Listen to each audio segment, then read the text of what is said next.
Good evening. We welcome you back to Hodges Stadium here on the campus of the University of North Florida in Jacksonville. The 2012 FHSAA Track and Field Finals, our final evening. It's the Class 4A championships tonight for boys and girls track here from the University of North Florida campus in Jacksonville. Once again, Marty Paulman rejoining you here from UNF along with Dr. Bob Cook of DistancePreps.com. And Dr. Bob, we had a fun night last night in 3A. It came down to the wire in the boys' finals. Bartram Trail winning that. And Miami Northwestern winning on the girls' side. Tonight we look like we're going to have a couple of fun, close races on the team side, but also some great individual talent we're going to be watching this evening. We're going to get a chance to see some of the best talent that Florida has offered up to these national leaders in a long time. We'll get a chance to see Marvin Bracey, right now #1 in the U.S. in the 100. We'll get a chance to see Shayla Sanders, #1 in the 100 and the 200. Armand Hall, right now #2 in the 400. And really looking forward to seeing what Andres Arroyo out of Colonial can do in the 16 and the 32. The state leader for Florida in the 8, the 16, and the 32. So he's got great range. Should be great to see some of the talent on display. Now, if you like a DVD of this broadcast or any of our broadcasts in these 2012 FHSAA Track and Field Finals, make sure to go to FHSAAsports.com. That's FHSAAsports.com. Easy for me to say. As we are in our final evening of these track and field championships and a couple of good races shaping up on the girls and boys side through 7 events. On the girls side, Nova High School currently leading with 24 points. South Day next with 15. As you see our schedule for tonight, we're going to start with the girls 100-meter high hurdles, and the favorite there, Raishia Low Chin out of Apopka High School. Then the boys 110-meter high hurdles, where Joseph McClary earlier today ran a sub-14 second time. The girls and boys 100-meter dash, where we'll see Shayla Sanders, Boyd Anderson on the girls side, Marvin Bracey Aboon on the boys side. Then we'll go to the girls 1,600-meter run and boys 1,600 meters, the girls 4x400 and boys 4x100 meter relay, and then the 400-meter dash and girls and boys, as we are ready for the girls 100-meter hurdles final. And again, Raishia Low Chen from Apopka in lane 4 ran a 14.36. I'm playing with Deshaun Gordon actually from Boyd Anderson in lane 5, a 14.36. She was the top speed in the preliminaries earlier. Daniel Livingstone of Seminole Ridge in lane 1. Angie Culpepper of Southridge in 2. Vanessa Stahl from Boyd Anderson in 3. Raishia Low Chen from Apopka in lane 4. We're off. And out good right now in lane 5. Looking pretty good. Deshaun Gordon out of Boyd Anderson. 1 hurdle to go. Deshaun Gordon doing her part for the Cobras. Yep, she gets the win. Deshaun Gordon, Oriel Anu of Colonial, and then Claire Wendamius of Santa Lucia, Michaela Barbara Wharton, and Michaela Martin of Lake Mary also started. But the win goes to Deshaun Gordon, and she wins in the 100-meter hurdles again. And we'll see the time. Official time is yet to come up. Also the finishers, but there's 10 for Boyd Anderson, who was favored on the girls' side coming in. We expected they would make up some ground tonight in these speed races. Well, Boyd Anderson, one of the favorites to take home the team championship for the ladies. You know, Boyd Anderson has never won a state championship on the girls' side.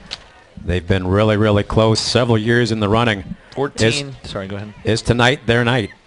14.37 for Deshaun Gordon. She is the winner. And in second place, it is Claire Wendamius from Santa Lucius, 14.50. 14.61 next for Oriel Anu from Colonial. She comes in third. So in the 100-meter hurdles, fourth place to Low Chin, Raishia Low Chin at 14.72. And then we will get ready for the boys 110-meter hurdles, where we'll see Joseph McClary. He ran a 13.98 in the preliminaries. He will be in lane 5 from St. Thomas Aquinas. Well, Marty, I had a chance probably about an hour ago to talk to Coach Thomas from Boyd Anderson. You know, there's a rallying cry all the way up from Lauderdale Lakes. They really want to win their first championship. Coach Thomas has been at Boyd Anderson 7 years now and has never won a championship. They've got some real star athletes that can possibly pull it off for the Lady Cobras, the likes of Shayla Sanders, Callie Davis-White, and they're really deep across the board in a couple of events that we'll get a chance to see tonight. She said the secret to their success is obviously execution. They need every point they can get if they're going to hold off the likes of a St. Thomas or possibly a Colonial if they decide to make a run. In the past, they've had really strong teams. The ESPN #3 team in the U.S. last year, and they're really, really deep, especially in the sprints and the hurdles, but never really able to get it done. So she's looking for execution tonight to be the secret for success for the Lady Cobras. On the boys 110-meter hurdles, we'll see Alonzo Square of First Coast High School in Jacksonville in lane 1, Chris Profit of Southridge in lane 2, Nicholas Anderson from Wekiva in lane 3, Kimlin Dillon from Apopka in 4, Joseph McClary from St. Thomas Aquinas. He will start in the middle in lane 5 as the top seed. Moriel Pitt from Dwyer in lane 6, Christopher Grinley from Park Vista in lane 7, William Taylor Haynes from Alonzo in lane 8, and Bruce Barclay from Boyd Anderson in lane 9. Well, the fastest seed coming in out of the prelims, Joseph McClary, he'll be squarely down in lane 5. Also has the fastest time in 4A this year. He's gone 13.9. And the fastest time in the nation and in the state of Florida, 13:35, held by Artie Burns. The state meet record, only 13.59 by Philip Riley out of Jones back in 1990, 22 years ago. All right, here we go. The 110-meter hurdles for boys. And a good start for McClary out of St. Thomas Aquinas. Coming up now on his right, that's Moriel Pitt out of Dwyer. So Moriel Pitt out of Dwyer, also there. Kimlon Dillon out of Apopka. It's close. It's going to be really, really close. Too close to call. It looks like it's going to be Nicholas Anderson, or pardon me, Dillon in lane 4 and Pitt in lane 6. We do have a runner down, and he's okay. And they're going to give it to Dillon. 13:93. Kimlon Dillon of Apopka gets the win. The state championship, Moriel Pitt, wow, 13:94. Can't get any closer than that. Moriel Pitt, maybe considered the favorite, will finish second. And in third place was Joseph McClary. Well, Kimlon Dillon really executed the last couple of hurdles. And Moriel Pitt putting a lot of pressure on all of these folks. It doesn't get much closer than that. 14:08 for McClary, 14.20 for Christopher Grinley from Park Vista in 4th. And that was Alonzo Square of First Coast that did not finish. So now we move on to the girls 100-meter dash. Boy, we are moving now. We'll go to the finals of the girls 100-meter dash. And here's Shayla Sanders, a chance to see her as they will take the hurdles off the track. And Shayla Sanders, the favorite here, definitely 11.94 in the preliminaries. She will start this in lane 5 out of Boyd Anderson. We'll have 2 Boyd Anderson racers, Callie Davis-White next to her in lane 6. Sandra Akachukwa of Freedom will be in lane 1. Dorene Freeman of West Orange in 2. Crystal Sparling from St. Thomas Aquinas in lane 3. Tiana Daniels from Dr. Phillips in 4. Sanders and Davis-White. Sanders in 5, Davis-White in 6. Justice Donald from Boone in 7. Janaea Bellamy from Miami Southridge in 8. And Lauren Paradin from St. Thomas Aquinas in 9. So 2 St. Thomas racers as well in this 100-meter dash final. Well, the favorite by far has got to be Shayla Sanders coming in. She cruised in the 100 earlier on, qualifying first out of her heat. And she'll be down in lane 5. She'll have her teammate, Callie Davis-White, off on her right-hand shoulder. So Boyd Anderson looking to score some points here in the 100-meter dash. And if you're St. Thomas and you want to keep it close, you're going to put some of your pressure and some of your needed points on the freshman Crystal Sparling out of St. Thomas Aquinas. She will be in lane 3. And she comes in 12.27 out of the prelims earlier on. Shayla Sanders with the fastest time in the nation right now. She set it at the regional meet, 11.32. Also the fastest time ever. We saw that years and years ago, 11.3 for a Florida girl, Shatea Hendricks out of St. Thomas, back in what seems like a long time ago, but only 5 years ago in 2007. The state meet record set last year by Octavius Freeman, now a freshman, and on the Bowerman watch list, one of the top 10 females in NCAA Division I. The state meet record 11.39. Could it go down tonight? Well, that will be the question. We take a look at the wind, Marty. It's a little bit of a headwind. It's been kind of negligible all day. It tends to favor a little bit of a left quartering tailwind wind, or a headwind, I should say. That will be a little bit of a hindrance. But Shayla Sanders looked really, really good early on. The win for Kimlin Dillon moves Apopka into ninth, a tie for ninth with 10 points in the boys' standings. Colonial continue to lead with 31. Lake Brantley with 22. Memorial Pitt gives Dwyer 8 points, so Dwyer now in third with 18. St. Thomas Aquinas with 17. We're ready for the girls' 100-meter dash final. And again, watch Shayla Sanders, the favorite, in lane 5 out of Boyd Anderson. The secret here is going to be, to a fast time, a really good start in the drive and the acceleration phase. And out great. Shayla Sanders. Callie Davis-White on her right side. Shayla Sanders out of Boyd Anderson. Callie Davis-White getting it done for the Cobras. 1-2, not surprisingly, Boyd Anderson easily picks up 18 points, and they now probably go nearer to the head of the standings in the 418 finals, but another fine run for Shayla Sanders, 11.63. And 11.68 for Callie Davis-White in second place. And Daniels in third at 12.09. That's a good run for the freshman out of Dr. Phillips. Lauren Perrodin at fourth and 12.11 out of St. Thomas Aquinas. 12.13 for Justice Donald. 12.14 for Crystal Sparling. 12.28 for Janaea Bellamy. Boy, so a fast race overall, close race as well. But Boyd Anderson, that is going to help them as they try to win that first state title in girls track. Akachukwa 8th at 12.33, and then 9th place goes to Durane Freeman of West Orange at 12.36. So the record stays, but Shayla Sanders wins it again. And now, picking up points for St. Thomas Aquinas, the freshman Crystal Sparling. Well, we get a chance to see down on the line the U.S. #1 sprinter, the state record holder at the state meet, Marvin Bracey out of Boone High School, running both the 100 and the 200 earlier on, qualifying very easily in both races. Marvin's already gone 10.06 with a little bit of help from the wind this year. When legal, he's gone 10.25. His goal, he's very bold about it, is to go sub 10 at some point and hopefully be representing the U.S.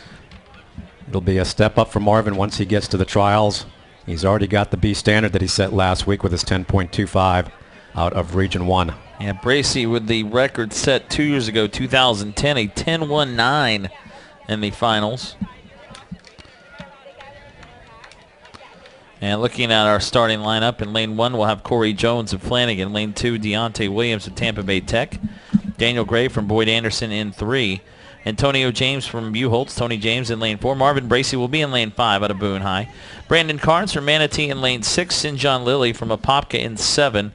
Tyrone Royal from American in 8. And Kareem Fair from Wekiva will be in lane 9. Well, the fastest time ever by a Florida boy, 10.01 Jeff Demps at junior outdoors.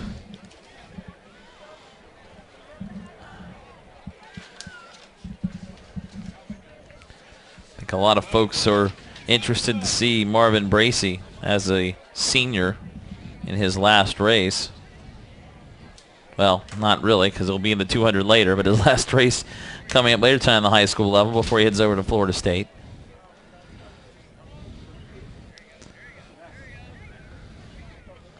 If you had to see a threat to him here, I guess it could be Brandon Carnes of Manatee. Ran a 10.72 in the prelims. Well, I talked to Coach Ricky just a little while ago, advisor for Marvin Bracey, along with Levante Kermit Whitfield. And he said the best part of Marvin's race right now is his start, because they've spent so much time on that during the spring. We're ready. We're off. And a great start for Marvin Bracey. And also good. That will be Sinjon Lilly out of Apopka, but it's Marvin Bracey. Not going all the way through the line at 100%, but he gets the win and be safe for the 200. And you can kind of see him pull that hammy. It's a little bit of a bother right now. He knows that it's not 100% going on in, and he's still able to get a 10.52. I'd like to have that hamstring problem, a 10.52. But off a little bit off his pace, but still an easy win. And another state title for Marvin Bracey in the 100 meters as he gets it in a 10.52. Second was Sinjon Lilly from Apopka at 10.69. Third, Tony James from Buchholz at 10.76. And then the rest of the lineup. Well, a great start for Marvin. Maybe that's where he kind of popped the hammy a little bit. But also a great start for Sinjon Lilly. And for him to get second in this race, coming out of the prelims at 10.81 and going 10.69 in the final is very, very good. Fifth place, or fourth place went to Brandon Carnes. Fifth goes to Corey Jones from Flanagan. Carnes ran a 10.83. Carnes from Manatee. Jones out of Flanagan at 10.93. And then the rest of the, no times listed, but Deontay Williams in seventh. Daniel Gray in eighth. Tyrone Royal, or seventh. Tyrone Royal finished eighth. But there it is. Marvin Bracey wins it again. And the 100-meter dash. And now we'll get ready for the 1,600-meter run on the girls' side. Well, just to go back to the 100 here as we look down at Marvin Bracey getting some ice on his left hamstring. It'd be very interesting to see what the decision is if he's going to compete in the 200. Well, the 200 will be coming up in about, let's see, about an hour and a half, a little bit after 8 o'clock. So not a lot of time, obviously, to get ready. As we look at the girls' standings after Shayla Sanders' win, Callie Davis-White in second. And not surprisingly, Boyd Anderson is now first with 34 points overall as they pick up 18 in that race along. Nova still in second with 24. And there is another medal ceremony going on right now. Boys pole vault. And congratulations there to Nicholas Shepard of St. Thomas Aquinas. 1-2 for St. Thomas Aquinas. Dean Sage in second place for the Raiders. And Eric Knott in a tie for third from Colonial, along with Andrew Grubbs of Vieira. So Colonial now just edging out St. Thomas Aquinas on the boys' side. 36.5 for Colonial, 35 for St. Thomas Aquinas, 22 for Lake Brantley through 7 events. Dwyer in fourth and Manatee in fifth. So just like we thought, the top 3 teams are still there, Colonial, St. Thomas, and Lake Brantley at this point. And very close, as we also expect throughout the night here in this 4A final, 4A track and field final. And Boyd Anderson now out to the lead on the girls' side as Marvin Bracey, though, gets Boone 10 points with a victory in the 100 meters. And Nicholas Shepard out of St. Thomas Aquinas, he's your 2012 4A state champion in the pole vault, 14 feet, 4.26 meters.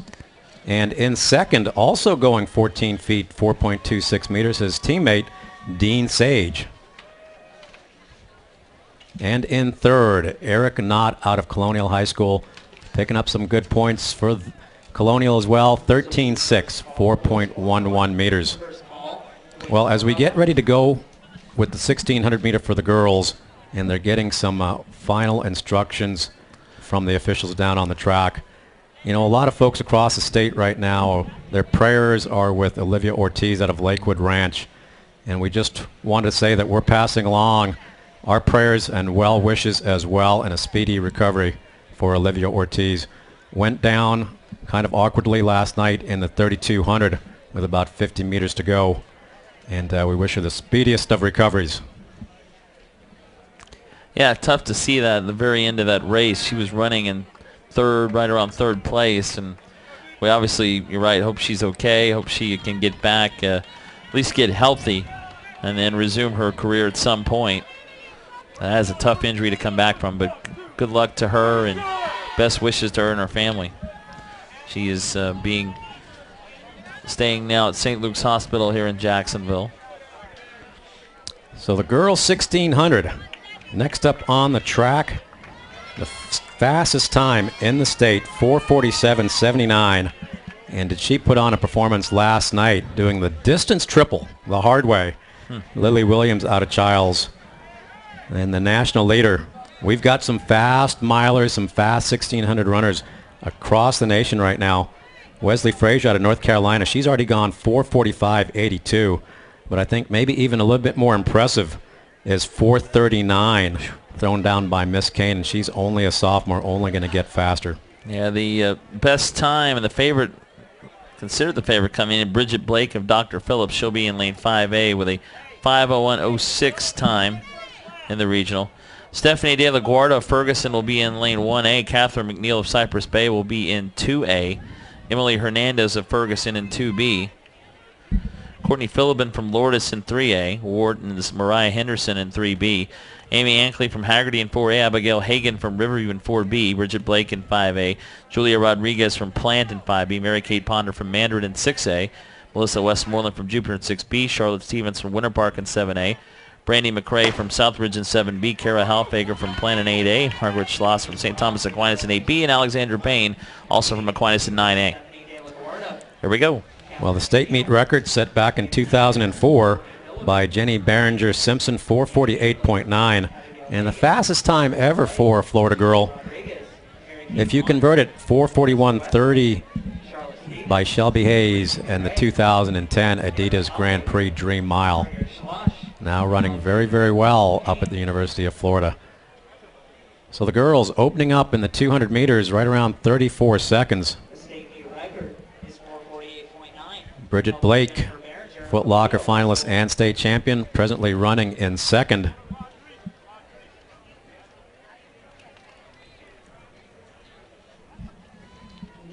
Well, 300 meters in, the girls will come in front of the grandstand for the first time.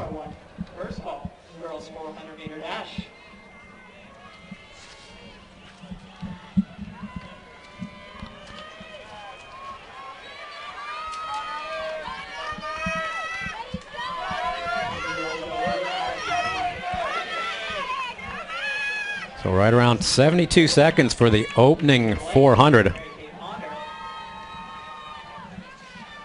Right around 4:48 pace. Mary Kate Ponder now moving up into third, just off the shoulder of Bridget Blake. With Courtney Philibin out in the lead for Lord. So Philibin, Blake, and Ponder. And in fourth, that'll be Amy Ankley out of Haggerty. You mentioned Blake winning last year in 4A in a sub 5 minute 4:59.48, trying to repeat as the state champ out of Dr. Phillips. And it looks like Blake right now no, that's not Blake, pardon me, sorry. Yeah, Blake is running in second. She's right alongside Courtney Philibin still. And just a step and a half between Philibin and Blake. Mary Kate Ponder, the University of Kentucky signee, and Amy Ankley right behind her in fourth as they come through in 2:30. So right around 5 minute pace as they go through the 800. And Bridget Blake now starting to move ahead of Courtney Philibin. It'll be interesting to see if Ponder covers this move and goes by Philibin as well. Amy Ankley in fourth has been having a great season out of Haggerty. And she's going to move up on the right-hand shoulder of Mary Kate Ponder. But Bridget Blake now starting to stretch it out down the backstretch. She'll be coming up on the 1,000-meter split. Mary Kate Ponder of Mandarin running third here in Jacksonville. And then you mentioned there is Blake. She's opening up that lead, and she was considered the odds-on favorite coming in. Now at 3:20. Well, Bridget Blake and Mary Kate Ponder, the only two that have gone below 5 minutes in the 1600 this year. Bridget's gone 4:56 and Mary Kate Ponder 4:57. Mary Kate at the FSU relays. So Bridget Blake starting to open up a little bit of daylight. Back to number 2, which is Amy Ankley, and Philibin will move out half a stride. And here comes Mary Kate Ponder. She's going to try and close the gap. on Amy Ankley. So 3:44, a 74-second lap for Bridget Blake. The race is really on for second. I don't think anybody's going to be able to catch up to Bridget Blake, but it's going to be a good battle between Ankley.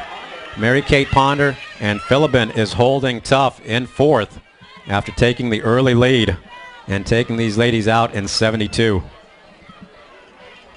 Yeah, right. We have 3 racers right now, 3 runners, second, third, and fourth very close. Fifth place not far behind, and now a pass. There goes Ponder into second. Mary-Kate Ponder's got good closing speed. Amy Ankley hanging on to 3, and Courtney Philibin in 4.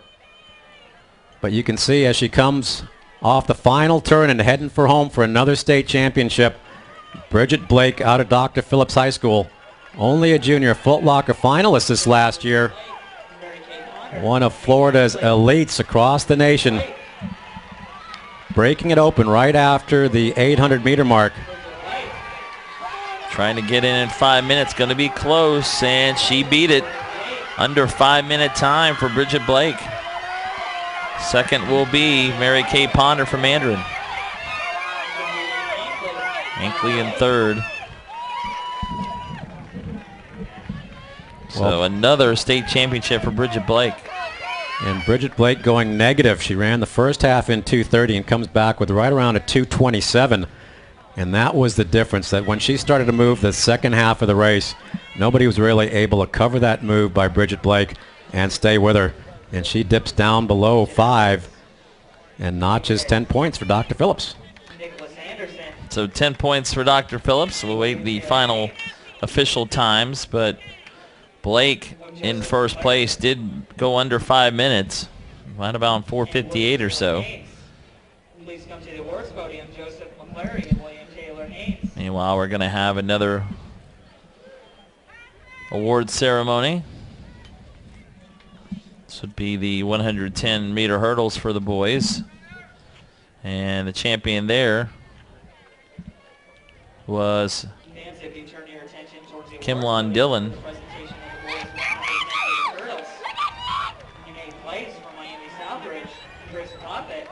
Apopka High in first. There's Moriel Pitt in second from Dwyer.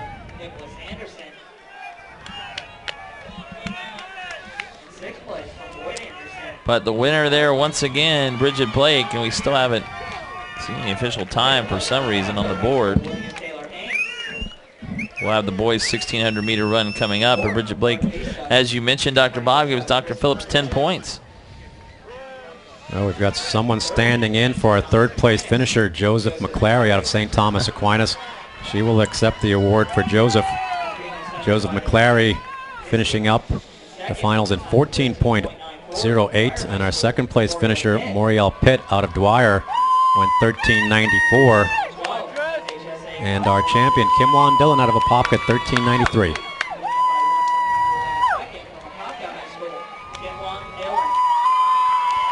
Still haven't seen the time. Not sure what's going on here, as we're going to move on to the boys' 1,600 meter here in a minute.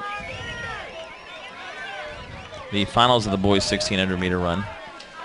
Well, it's very interesting to note that they don't have a wind indication also for the boys' 110-meter hurdle, so they may be having some timing issues, but they've got backups that they can always go to. So the boys' 1,600 next up on the track for us. Here we go with Lars Benner of Newsom in 1A, Michael Babinick from Riverview in 2A, Ryan Martinez from Cove Park in 2B, Freedom High School's Connor Ferrantino in 3A, Miami Killian's Fabian Delgado in 3B, Billy Anguish of Winter Park in 4A, Nicholas Bauer from St. Thomas Aquinas in 4B, Anderson Charles from Leonard in 5A, Keith Demons from Vero Beach in 5B, Andres Arroyo from Colonial in 6A, Edward Romero from Flanagan 6B, Peter LeCarry from Haggerty in 7A, Salvador Medrano from John I. Leonard in 7B, Nick Diaz from Miami Sunset in 8A, Angeles Serna from Varela in 8B, and John Drati from Plant High School in 9A. Favorite here would seem to be, well, the best time was run by Anderson Charles in the regionals from Leonard at 4:20.88. But do watch Andres Arroyo from Colonial, Billy Anguish to Winter Park here. The 1,600 meters. We're underway.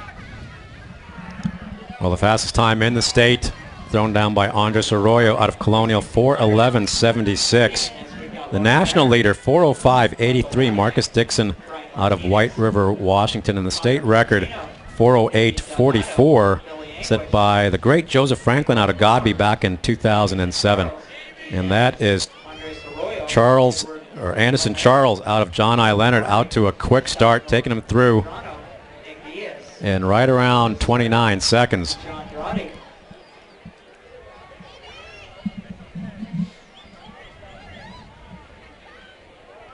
Charles continuing to lead this opening portion of the race.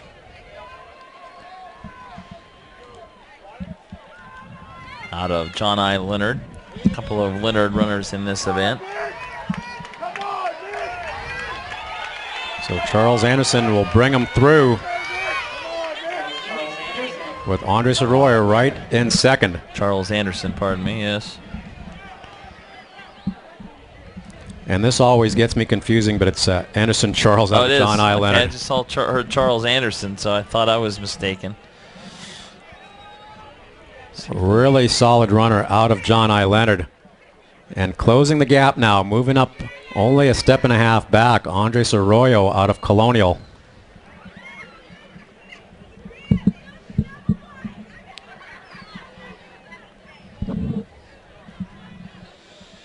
Andres Arroyo is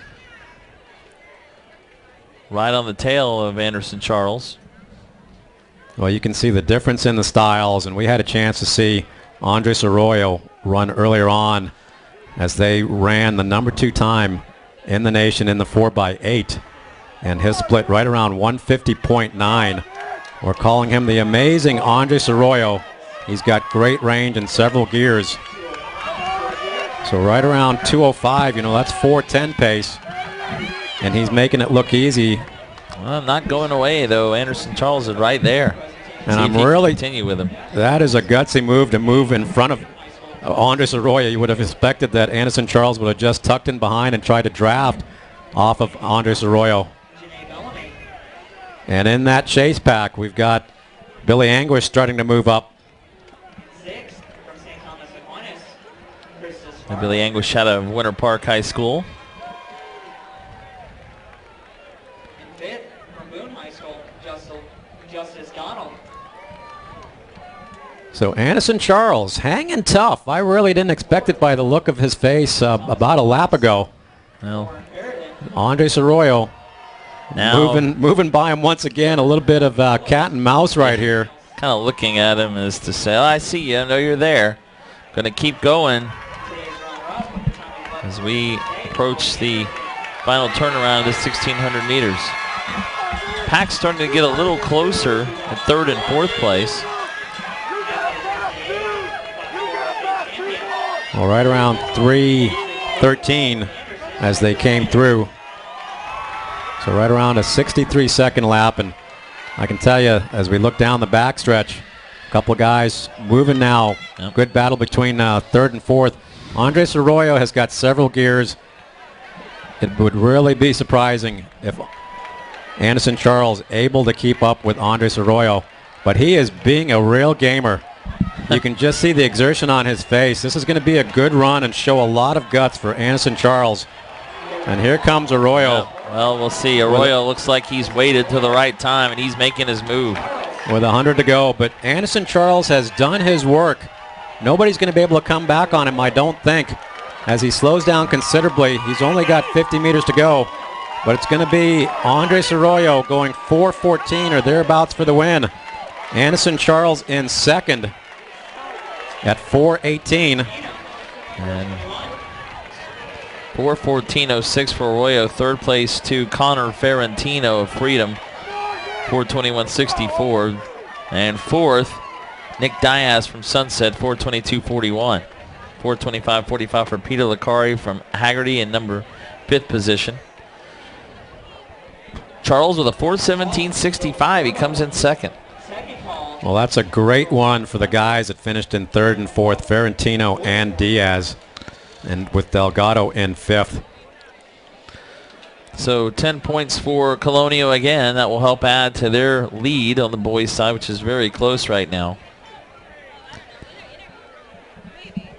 And good battle between Arroyo and Charles for most of that race, but in the end Arroyo, when he needed to, turned on the afterburners and got the victory. Well, saving up a little bit for that 3,200 later on. It would have been interesting to see if he could have gone, you know, sub 4:10 in that race. I sure think he could have if there was somebody to push him. So the girls 4x1 up next on the track as we take a look at the competitors just to the left of the grandstand.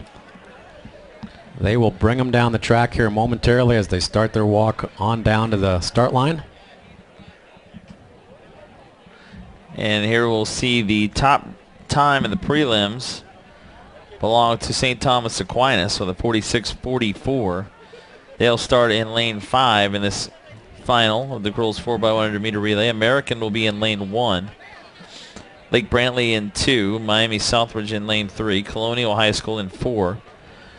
St. Thomas Aquinas in 5. Boyd Anderson is in lane 6. West Orange in 7. Wekiva in 8. And Everglades will be in lane 9.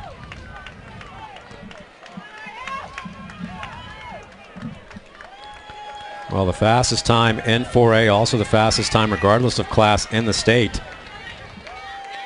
45.66 by Boyd Anderson at the Florida Relays earlier on in the spring. The national leaders, 44.37, Columbia out of New Jersey. And the state meet record, 45.8, set back in 2000 by St. Thomas Aquinas. And earlier on in the prelims, Boyd Anderson lucky to get through. They had a couple of miscues with some of the handoffs, but with Shayla Sanders on the anchor, they were safely able to get the baton all the way around and won quite comfortably early on in the prelims. So if they get the execution down, Boyd Anderson would be probably heavily favored to win this girls 4x1.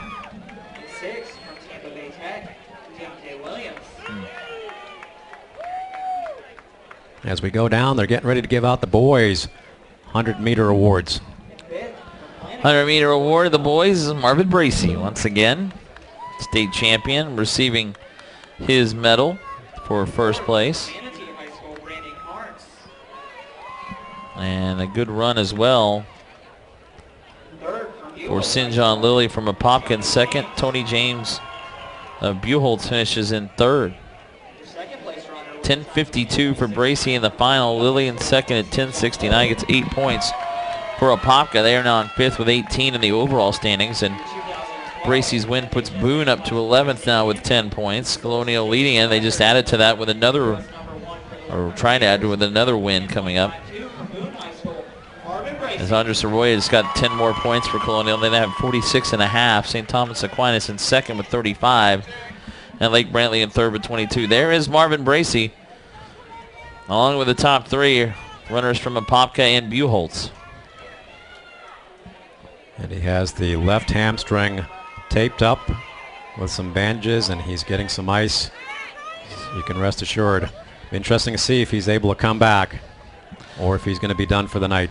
So moving to the girls 4x100 meter relay, we said this earlier, American in lane 1, Lake Brantley in 2, Miami Southridge is in lane 3, Colonial in lane 4, St. Thomas Aquinas in 5, Boyd Anderson in lane 6, West Orange in 7, Wekiva in 8, and Everglades will be in lane 9. Marty Paulman along with Dr. Bob Cook. We are live from the University of North Florida Hodges Stadium in Jacksonville for the 4A state championship in the boys and girls track and field finals here on the FHSAA network. And we are now moving on to the girls and boys 4x100 meter relay. Still some interesting events coming up. Close race right now in the boys overall team standings. Well, for the girls 4x1, the three teams that we figured to be at the top when it was all said and done later on this evening, coming in into the 4x1, you've got Colonial, you've got St. Thomas, you've got Boyd Anderson. And they are in 4, 5, and 6. Colonial in 4, Boyd Anderson, or pardon me, St. Thomas Aquinas in 5, and Boyd Anderson in lane 6. And you can't underestimate the importance of this 4x1. You have to score some points, even if you slip back a little bit and don't get every point that you were hoping for when it was all previewed earlier on. And we're underway. State meet record 45.8 from St. Thomas back in 2000. And a good handoff for Boyd Anderson. A lot better than earlier on. Boyd Anderson out in lane 6. Here comes Boyd Anderson into the lead. Colonial looking pretty good in lane 4, and also St. Thomas in lane 5. It's going to come down to that. But Shayla Sanders on the anchor for Boyd Anderson. And forget it. Boyd Anderson will win easily. Shayla Sanders. Colonial will look good along with Miami Southridge. Colonial second, Southridge third, and Shayla Sanders again leads her team to another title. This time in the 4x100 meter relay, she just won the 100 meter dash. 10 more points for the Lady Cobras, and they are starting to look in good shape. Already taking the lead in the girls' finals, 45-71 for Boyd Anderson. Colonial in second at 46.61. Southridge 47.40 in third. West Orange in fourth, 47.59. Well, that 45-71, very, very quick. You know, last week we had a chance to see Robin Reynolds break the state meet record in the long jump, and we just saw the Lady Cobras take down the state meet record set by St. Thomas Aquinas back in 2000 of 45.8 with their 45-71. And I think they can still go quicker, Marty. You know, they were good in exchange zone 1, not so good in number 2. But when you've got a girl like Shayla Sanders on the anchor, you can make up a lot of difference. And they did. Boyd Anderson was leading going into that, to when Shayla Sanders took the baton. But boy, she rolled from there. And an easy win again for Boyd Anderson. As we move on to the boys 4x100 meter relay, and here the top time was Buchholz at 41.45. They will be in lane 5. In lane 1, Seminole Sanford, or Sanford Seminole. Lane 2, South Broward. Flanagan will be in lane 3. St. Thomas Aquinas in 4, Buchholz in 5, Apopka in 6, South Dade in 7, Northeast in 8, and Manatee will be in lane 9.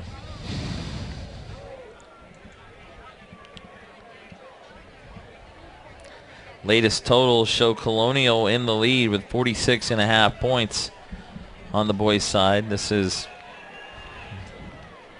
not correct. For some reason, the website right now shows Anderson Charles won, not Andres Arroyo in the 1,600 meters. We know that isn't correct. Yeah, and I don't think they really ran those times. So no, they definitely didn't run 4.58.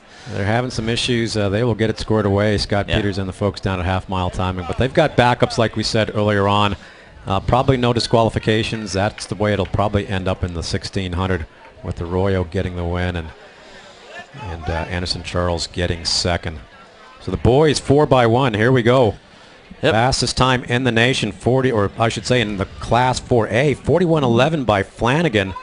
And the national leader, 40.59, DeSoto out of Texas. Mentioned Seminole is in 1, South Broward in 2. There's Flanagan in lane 3. Once again, we'll go through this with you. St. Thomas Aquinas in 4. Buchholz High out of Gainesville in 5. Apopka in 6. South Dade 7. Oakland Park Northeast in lane 8. And Manatee High School in lane 9. The state meet record is 40.54, held by Monsignor Pace. Leading today, lane 1, Seminole. Lane 2, South Broward. Well, the fastest time so far that we've seen this year, regardless of class, 40.9 by American Heritage. And the state meet record, 40.54, set by Monsignor Pace back in 2009.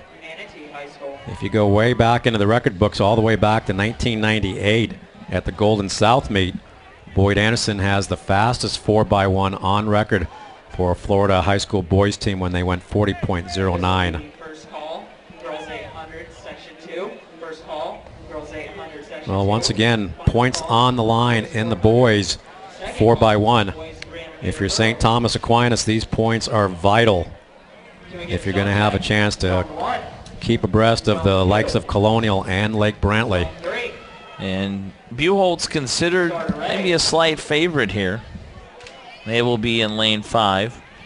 41:45 was their time in the prelims. That was the best time, the fastest time. So they will start in lane 5.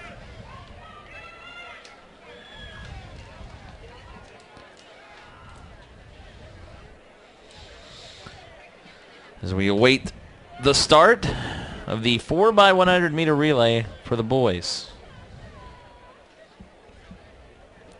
Well, this weight down on the starting line is probably not doing any of these competitors any good. The nerves are settling in. Hopefully we're not going to see any issues on the line as they get called into the blocks.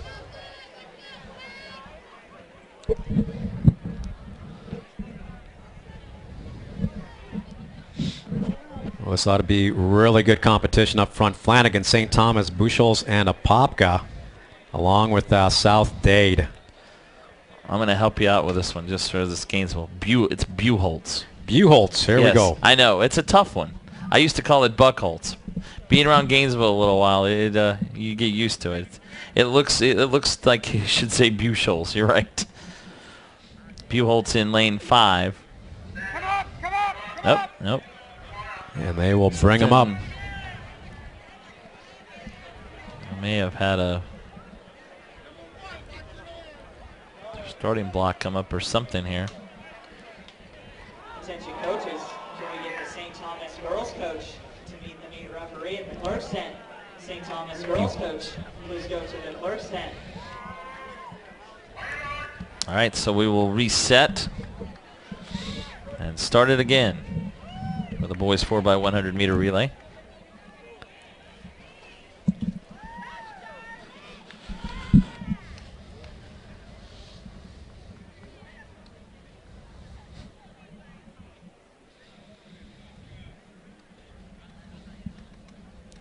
Eerie silence in the stadium as we get ready for the start. Good crowd tonight. And it's a fair start. We're underway with the finals in the boys 4x100 meter relay. Out quick is Flanagan in lane 3. And a good handoff for Flanagan. Buchholz is out quick as well. St. Thomas has some work to do. Apopka, and here comes Buchholz. Buchholz is looking very good with Apopka in second right now.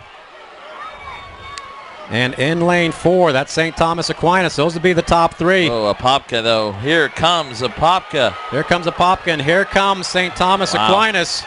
At the end. Buchholz coming back, but I don't think enough, Marty. I think Apopka is going to hold on. Nice run by Apopka.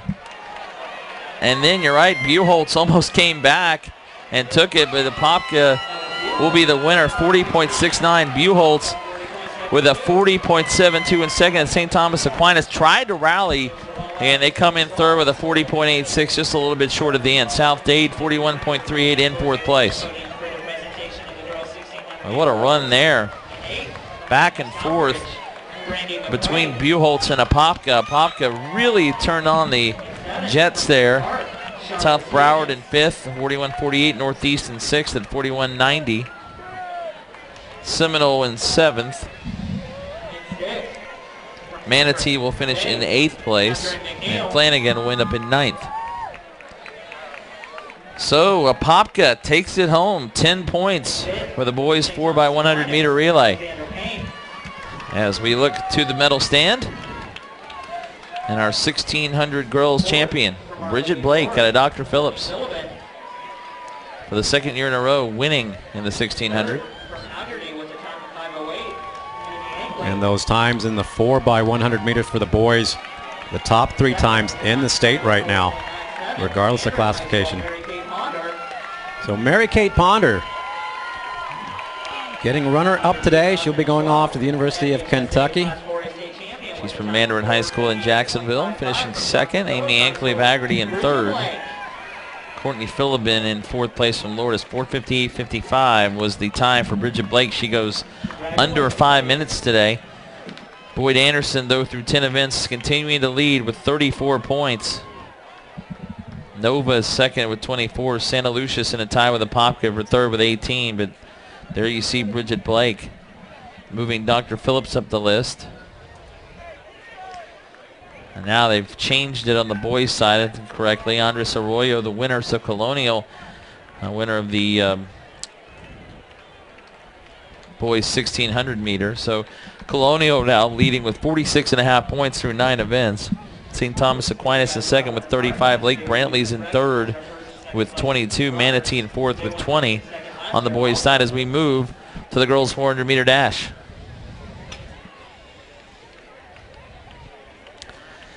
And this time you will see the top time in the prelims belongs to Kendall Ellis of St. Thomas Aquinas. She'll be in lane 5. She had a 55.29. Dominique Bullock will start in lane 1 for South Day. There you see Kendall Ellis.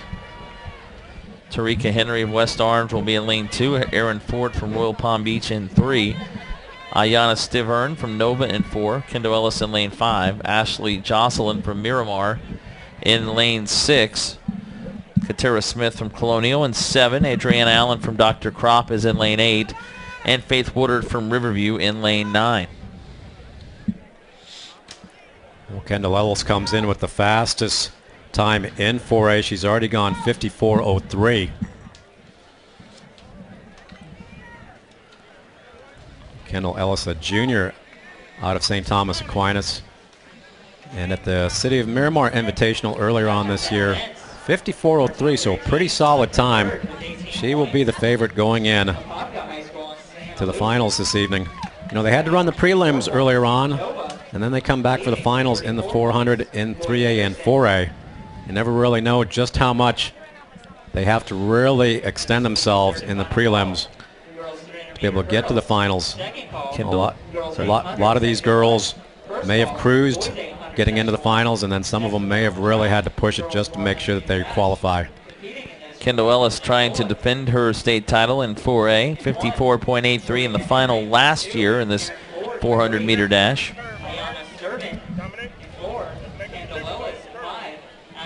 And again, Kendall Ellis will be in lane 5. As the Popka gets 10 points from the boys 4x100 meter relay. That moves them into third now with 28. St. Thomas Aquinas in second with 41. With the third place finish, Colonial still hanging on at 46.5 in first place. Tightening up now a bit there with the third place finish for Aquinas. And Apopka's first place finish in the 4x100 meter. Colonial did not place in the finals there. And lane 7 will be empty. That's Katura Smith out of Colonial, not in the final. Well, the state leading time in the 400 meter dash, 52.19 by Robin Reynolds out of Jackson.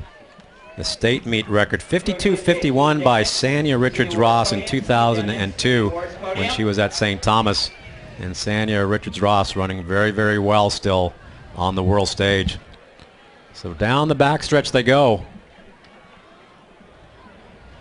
Stavern looks like she's out very well in lane 4, along with Kendall Ellis out of St. Thomas Aquinas. And she will be your leader as they come off the final turn. Ellis and Jocelyn from Miramar in second right now. In third, it is Yana Stavern from Nova, but Kendall Ellis, easy victory in the 400 meters. And that's a very good time thrown down by Kendall Ellis. She will finish right around 54 seconds, it looks like. 54.55, we'll see the final. Second place, 53.22. Wow, she finishes below 54. Second place to Ashley Jocelyn of Miramar at 55.23. Stavern at 55.43 in third. Aaron Ford in fourth at 55.89. Out of Royal Palm Beach. Fifth place at 56.20 for Adriana Allen. Sixth place to Woodard, 56.74, Faith Woodard. Seventh, a 57.57 for Tarika Henry. And that 53.22, the third fastest time in the state of Florida, right behind Robin Reynolds and Deja Parrish. Deja Parrish has gone 53.20. So Kendall Ellis, 53.22. It was fast. Boys 1600. awards. And there once again you see Andres Arroyo, amazing Andres Arroyo from Colonial High School, your winner, who was able to hold off Anderson Charles from John I. Leonard in second, third place going to fourth place for Miami Sunset. There's in third place. That's Connor Ferrantino out of Freedom. That's right. A runner that I haven't seen a whole lot, and I really like the fact that Ferrantino and Diaz able to go right around 421, 422 in that 1600. Freedom High School, Ferrantino. You know, as amazing as Andres Arroyo is, I'll tell you, I was very impressed with the effort put forth by Anderson Charles. It looked like he really had to work in that 1600. But when he moved up on the right-hand shoulder after giving up the lead to Andres Arroyo, that tells you that the guy's got a lot of guts. That's not an easy thing to do. So there's your winner, Andres Arroyo from Colonial, giving more points to Colonial as they currently lead here in the 4A state finals on the team standings. Colonial in first place, Aquinas in second. We're going to move on now to just a minute to the boys 400-meter dash final. And here's Armand Hall, a chance to see him. He ran a sub 48, 47.96 in the prelims. He'll be in lane 5. Davin Clark of Coral Reef in lane 1. Travis Morrison from Palm Beach Central in 2. Brylan Slay of Winter Park in 3. Jose Santana of East River in 4. Armand Hall there of St. Thomas Aquinas in lane 5. Eden Sturmador from Park Vista in 6. Justin Gorbea from Vieira in 7. Angel Coburn from West Orange in lane 8. And Gene Poulard from Delray Beach Atlantic in lane 9.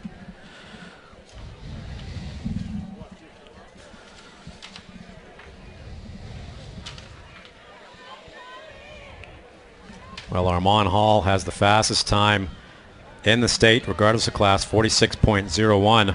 The national leader, 45.19, Aldrich Bailey out of Texas. And the state meet record, 45.44, X-Man Xavier Carter from Pond Bay back in 2004. Armand Hall has already stated his goal is to get down into 45. The University of Florida signee out very quick in lane 5. Right now it's the boys 400-meter dash. Gene Poulard currently the leader up top. Then here comes Armand Hall as they go around the corner. Second place right now. Coach Holloway was here earlier on this afternoon taking a look at one of his top recruits, Armand Hall, as he comes down the straightaway. Just how quick is it going to be? In lane 5, that's Eden Thermidor. But coming up in lane 3, that's Jose Santana. It's going to be 46 high, I think, or thereabouts for Armand Hall. He gets the win. 47.08. Just missed 47 before getting into 46. But Armand Hall is your winner. Eden Thermidor from Park Vista second. And third place to Jose Santana of East River, 47.91. Armand Hall gets the win. 47.82 for Thermidor, 47.91 for Santana. Coburn comes in fourth place. Angel Coburn out of West Orange. Fifth place to Justin Gorbea. Sixth place to Slay. That would be Brylan Slay. And we go back to the winner's podium. And this is the girls 4x100 meter relay champions. The Boyd Anderson Cobras coming in first place there. With a new state meet record, 45.71. And just as important, a solid 10 points helping their cause for a state championship. In second was Colonial, 46.61. And in third, Miami Southridge, 47.4. 45.71, wow. So that, again, Boyd Anderson now seemingly in control through 11 events. They have now 44 points on the girls' side. Nova now at second with 24. Southridge in third with 20. Colonial with 19.2 in fourth place. South Dade and Attia with a Popkin. Santa Lucia's for fifth with 18. Mandarin, Winter Park, and Dr. Phillips all tied for eighth with 16. So there's another big 10 points for the Lady Cobras from Boyd Anderson. And kind of surprising, back in 14th place at this point in the meet is St. Thomas Aquinas with only 13 points.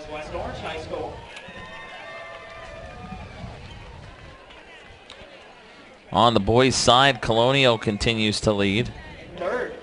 But actually now with Armand Hall with the victory, St. Thomas Aquinas moves to first place on the boys' side with 51. They've been going back and forth with Colonial, who's at 46.5. Apopka well back in third at 28. Lake Brantley in fourth with 22. Manatee in fifth with 21 as Armand Hall with a 47.08 gets the win.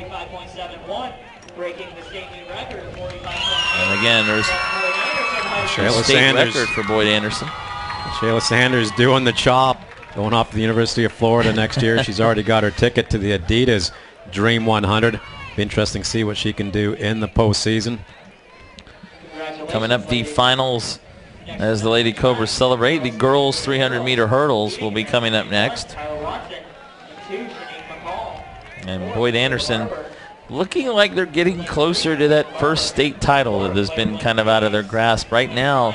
Turning it on this evening when they've needed to so far. And Shayla Sanders has been a huge part of that as well.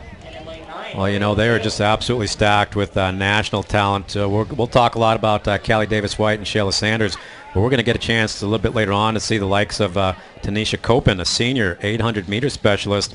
I was talking to her coaches and her dad earlier on. You know, they think she can go sub 210. That state meet record only 209.44 by Sky Orwallen a couple years ago. They've got Leah King, Topaz Brizzett, Vanessa Stile, and Kamora Sanders all contributing to that Lady Cobras team. So next up, the girls 300-meter hurdles, and Raisha Lo Chin, the top time in the prelims from Apopka High, 42.53, will be in lane 5. Lane 1 will be Tyler Watson from Wharton. Lane 2, Shanique McCall from South Dade. Michaela Barber from Wharton also in lane 3. Clara Wendamius from Santa Lucius in 4. Raisha Lo Chin from Apopka in lane 5. Deshawn Gordon and a Boyd Anderson in lane 6. Brianna Clark from Freedom in lane 7. Toria Levy from St. Thomas Aquinas in lane 8. And Oriole Anu from Colonial in lane 9. And I just want to go back to the boys' 400-meter dash with Armand Hall getting the win. You know, you've got to think that in the back of Armand Hall's mind is, hey, do I really want to go all out in this 400? Because I know I've got a 200-meter matchup here in just a little bit with the likes of Marvin Bracey and several other competitors in that 200. As we take a look out across Hodges Stadium here, we can see Armand Hall down in the middle of the field, trying to stay loose as they get ready for the awards. And it looks like we're going to go with awards for the boys 4x1 before we start the 300-meter hurdles. Yes, Apopka High School coming in first, celebrating there. Buchholz in second place. Your sixth place team, Northeast High School. St. Thomas Aquinas finished in third. So they are celebrating as Apopka the South Broward. state title there. So once again, those top 3 teams Fourth place team was South throwing down the fastest 3 times in the 4x1, regardless of class in the state of Florida so far this year. 40.69 for Apopka, 47.2 for Buchholz, 40.86 for Aquinas. Wow, quite a run for all 3. Second place. All of them below that 40.9 time set by American Heritage earlier on, and all below 41. Fourth fastest time in the country is Buchholz High School. 4th fastest time in the country, I believe he just said. So Running to third fastest. Buchholz ran close to Apopka there. They are getting their medals as well. 0.69. St. Thomas Aquinas, HSAA 2012. they finished third, and again, that helps them move to the top of the board right now on the boys' side. Well, you know, this is one of the meets that I've really enjoyed because we're getting fed a lot of information by the meet announcer, Darren DeTorres. Keeps up with all the national stats. We saw those times earlier on in the boys 4x8, national leading times. We've also seen some great times here in the 4x1. And all these fans are getting to get a little bit of extra knowledge from Darren DeTorres, who's been handling the announcing duties over the last 2 weekends. So we are ready for the girls 300-meter hurdles final across the way here at Hodges Stadium. fastest time in 4A, 42.7 by Shanique McCall. She'll be in this race. She's out of South Dade, and she'll be down in lane 2. And the fastest time in the state, regardless of classification, 42.13 by Khadija Dueling out of American Heritage, the national leader. She's already gone 41.57. Kiana Hahn out of Texas. And we'll reset again. Tyler Watson here in lane 1. Shanique McCall in 2. Michaela Barber in 3. Clairwyn Damius in 4. Raisha Lochin in 5. Deshawn Gordon in 6. Brianna Clark in lane 7. Toria Levy in lane 8. And Oriel Anu in lane 9. Well, out of the prelims, Raisha Lochin looked really, really good, throwing down a solid time, 42.53. The state meet record, maybe a little bit of a reach, 41.34 by Tiffany Ross out of Northwestern in 2000. And it's a fair start, the girls' 300-meter hurdle finals at the 4-8 state championships.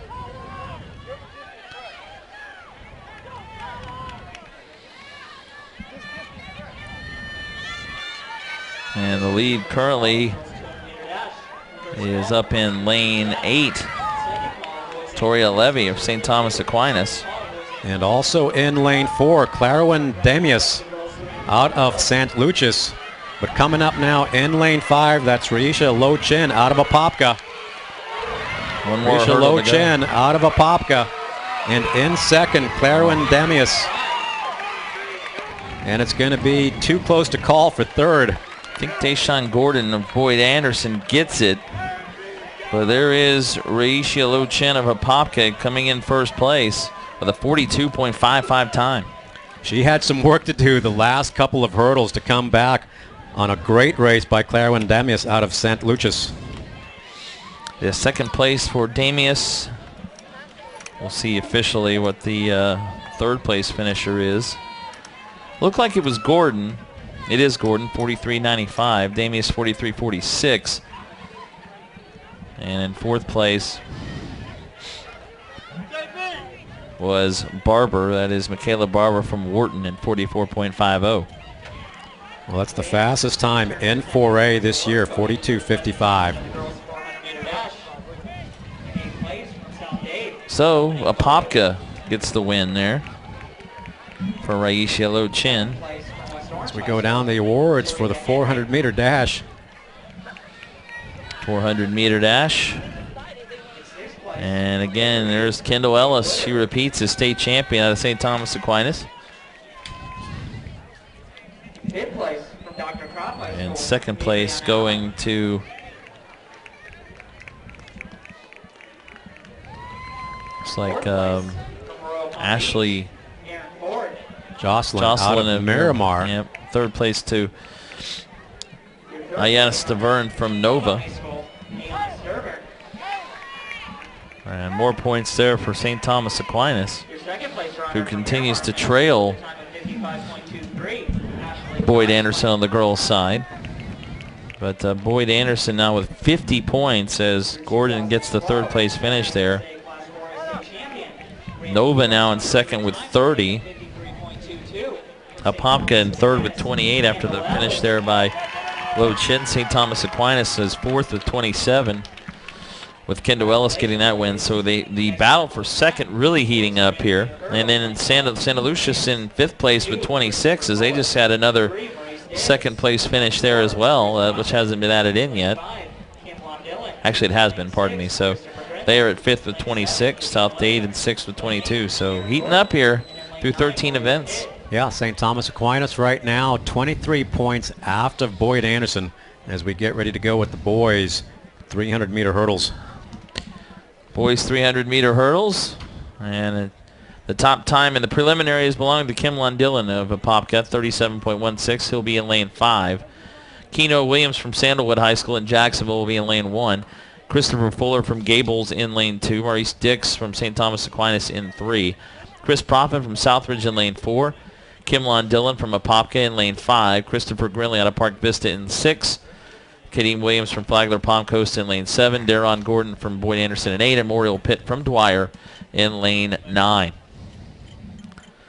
The boys 300-meter hurdle final. Fastest time in the state for 4A, thrown down in the prelims by Kim Lundillen, Can he get the double in the 300 hurdles after winning the 110s just a little while ago? And we are off the state meet record 36.01 by Bershon Batman Jackson. Well, it looks like Christopher Grinley out of Park Vista. Yeah, Grinley in lane 6, but up top the leader right now is in lane 9. That is Pitt. But here comes Grinley. Grinley looking very good, but here comes Kimlon Dillon out of Apopka, and also Maurice Dix. It's down to Dillon and Dix, and it's going to be a double win. Yes, for Kimlon Dillon out of Apopka, with Maurice Dix getting the runner-up, but some important points for St. Thomas Aquinas in second. And I think Kimlon Dillon is probably very, very happy and maybe a little bit overcome. I'm not even sure when it was all said and done that anybody would have thought that he would have won both the 110s and the 300s. As you can see, the exhilaration on his face, a little bit of disbelief. That's what you like to see. All the hard work paying off for Kimlon Dillon. You know, I've had a chance to see him compete several times this year, and he's just gotten better and better. And what a night to have your best races in both the 110s and the 300s. And he had some work to do. Christopher Grinley was out fast from Park Vista. A 36.88 for Kimlon Dillon. 37.03 Maurice Dix in second for Aquinas. 37.33 for Grinley in third. And fourth place. Not sure it's really settled in yet. Chris Profit. For Kimlon Dillon. As we take a look at the boys getting their awards for the 400-meter dash. The 400-meter dash for the boys, as the winner there was Armand Hall, very easily, as he easily wins. Eden Sturmador finishes second out of Park Vista. And third place was Jose Santana from East River. So the world junior champion in the 400-meter dash notches a state championship in the 400 meters here at 4A. We've got the big showdown coming up in the 200. On the girls' side, through 13 events, Boyd Anderson continues to lead it by 20 points over Nova as we go to the girls' 800 meter. And this is section 1 of 2 in the finals. These are not preliminaries. These are seeded times from the regionals. Top time, Daniel Swase of Olympia, 2:18.69. She will be in lane 5. Julie Rogeman of Bloomingdale in lane 2 as they are off. Aaron Kocher in 3, Alexandra Payne in 4, Swase in 5, Michaela Palis in 6, Brandy McRae in 7, and Emery Patiski in 8. So the girls' 800-meter run underway. Fastest time in the state for 4A. We'll get a chance to see her in Section 2. Tanisha Copen out of Boyd Anderson, 2:12.54 at the Florida Relays. The girls going through right around 31 seconds for the first 200.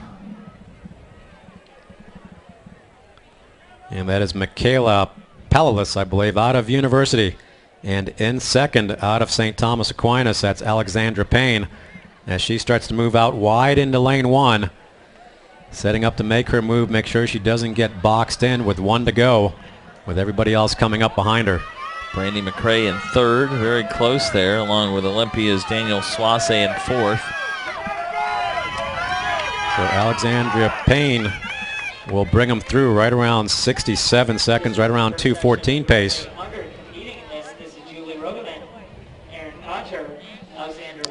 Payne still leading it. And down in second now, that's Brandy McRae out of Miami Southridge. In 3rd place, it is Daniel Swase of Olympia. So those 3 girls right now running 1, 2, 3, coming up on the 200-meter mark. And there goes Brandy McRae with about 200 left to go, and also Daniel Swase out of Olympia. Really important to be able to run as fast as you can in this section. We got the faster section, section 2, coming up. So with 100 meters to go, that's Brandy McRae out of Miami Southridge. That's McRae, followed by Swase, and then third it's Payne.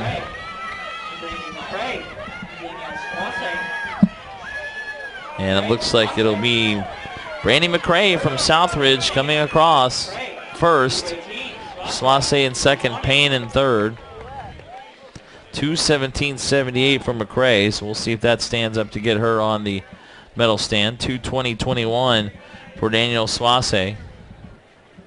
And in third place, Alexandra Payne at 2:20.87.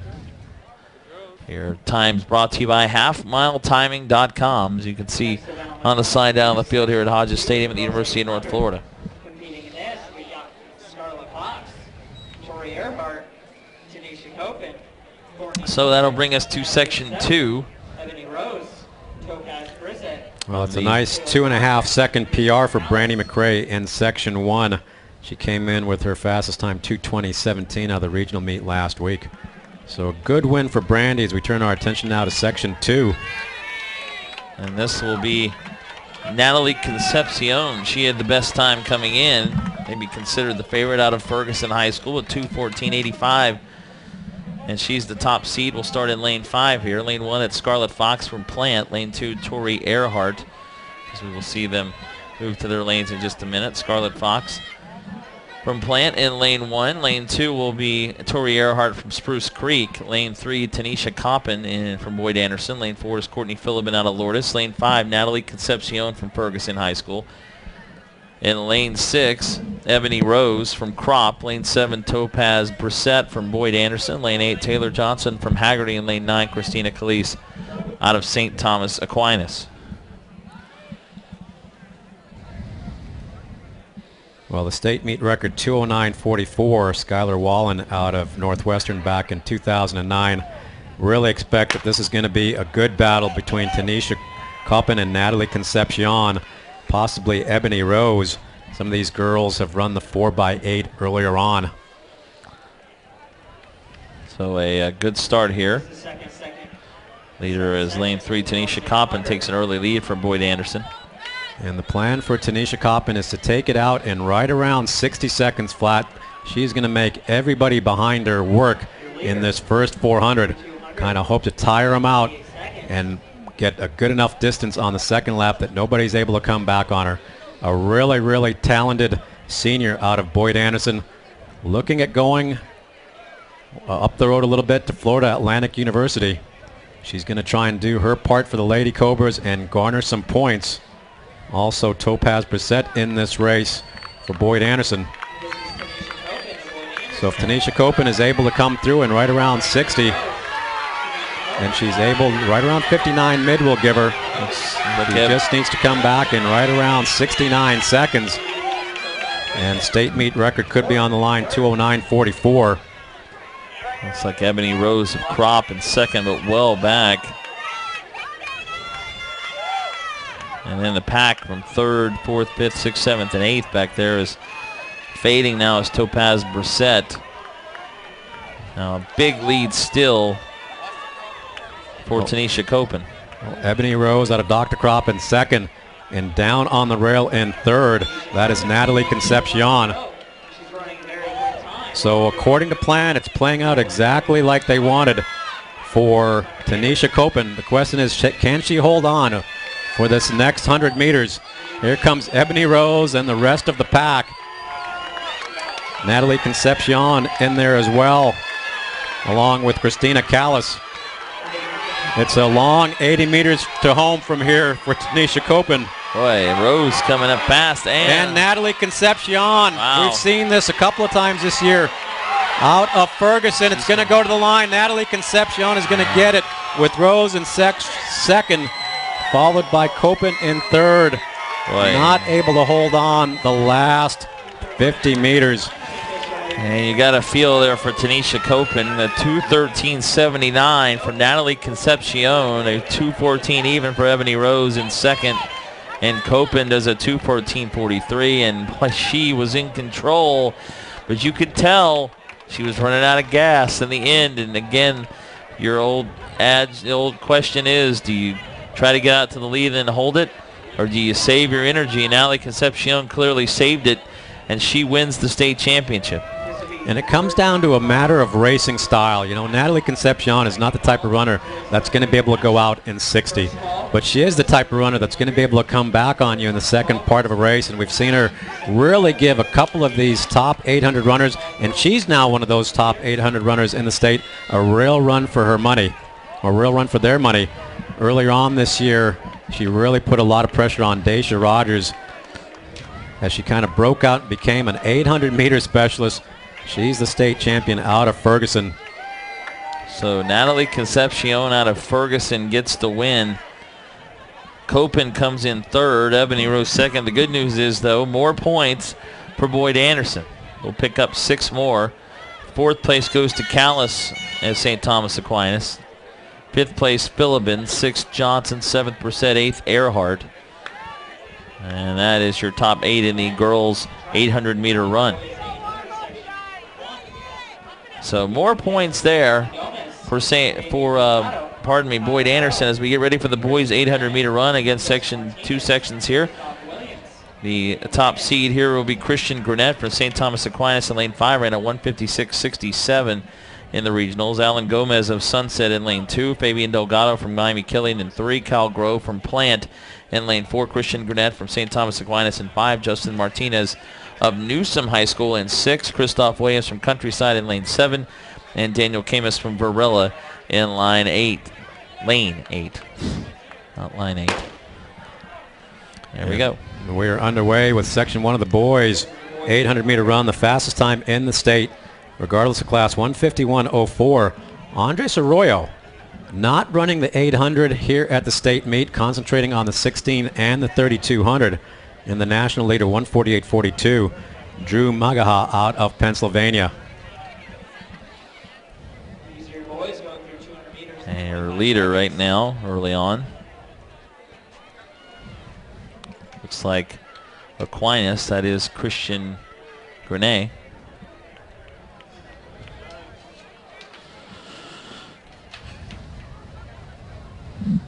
Yep, he is in the lead.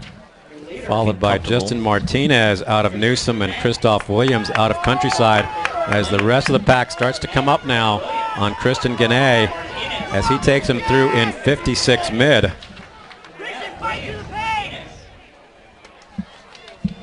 Right around 153 pace. Starting to tighten up now. We've got Justin Martinez out of Newsom, Christoph Williams out of Countryside. And now Williams comes up and takes the lead. And back into fourth, that is Kyle Groh out of Plant High School. So just about 200 meters to go.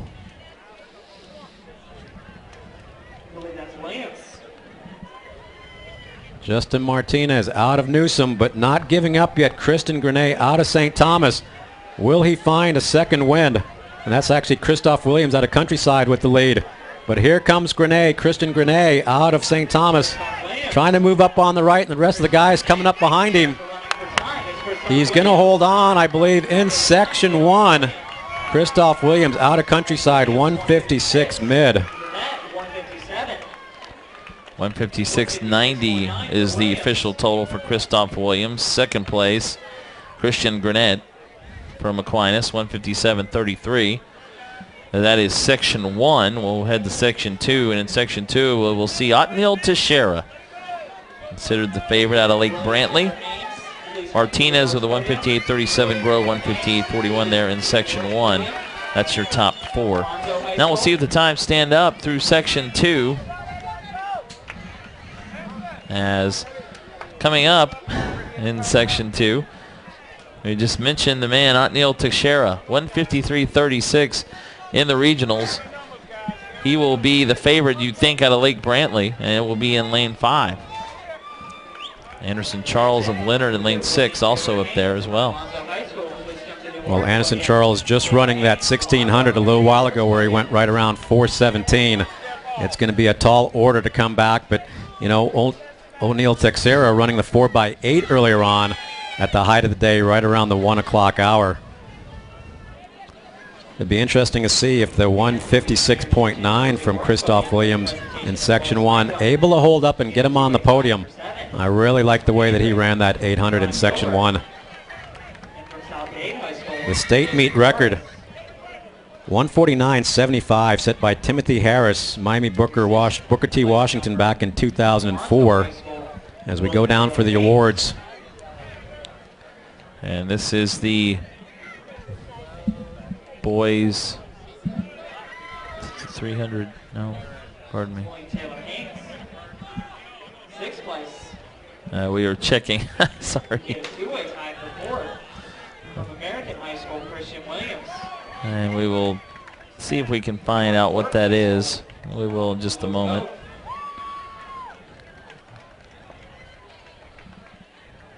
Looks like that ought to be the boys' high jump. Yes, and Yefnik Adelphonse from Park Vista gets the win.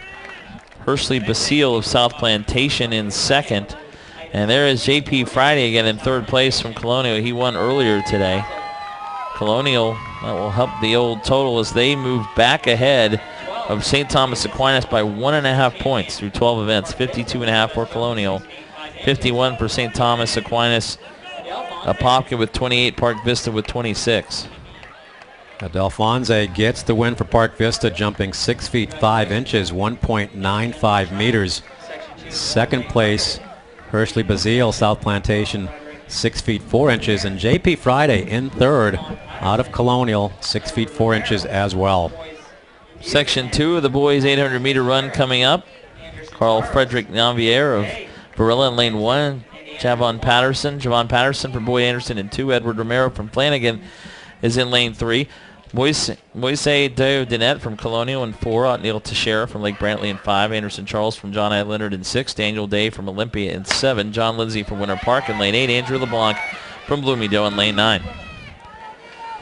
And we are underway.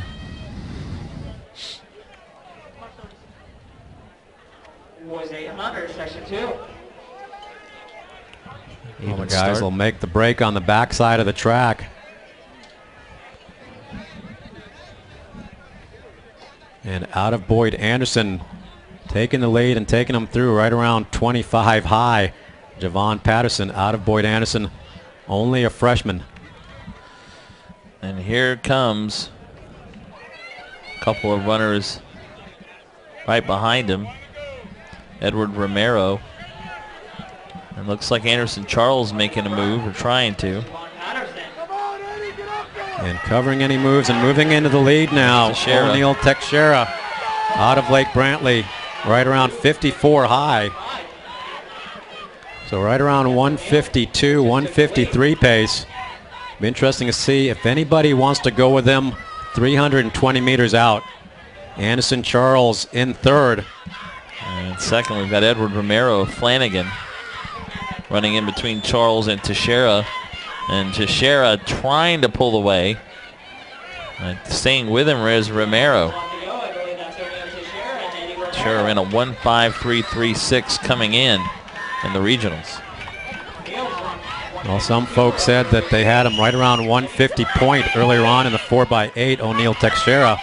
But coming up for Flanagan, you got to like Edward Romero, keeping it close. It's a battle for third, Charles. And Daniel Day, it's going to be a battle to the line. O'Neal is going to win at 151 point. Romero in second. Anderson Charles in third. Daniel Day out of Olympia in fourth. 151.43 for O'Neal Teixeira. And he wins the 800 meter final. Second for Romero, 152.64. Third place goes to Anderson Charles at 152.93. Really, really quick time in the 800. We had 4 guys come in with a seat time under 154. And that will be a new PR for O'Neal Teixeira out of Lake Brantley.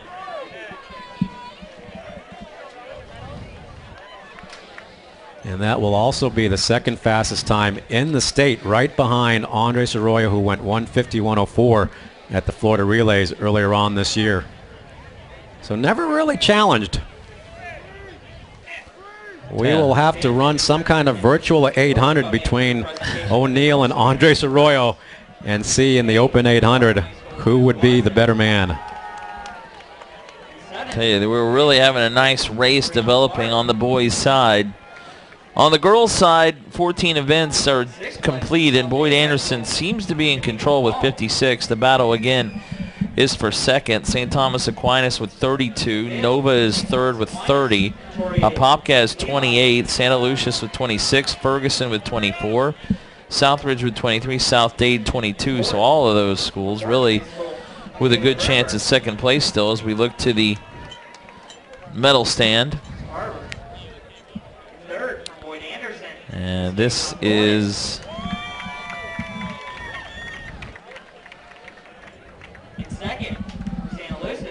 yes, we're going to try and figure out where this is. Running the 17th fastest time in the country with a time of 42.55 from Apopka High School. That's Raisha Lochin. So a really quick time there in the 300-meter hurdles for Renisha Low Chin. Yeah, Renisha Low Chin with a 42.55, ran a 42.53 in the prelim. Clairwyn Damias in second, Deshaun Gordon in third.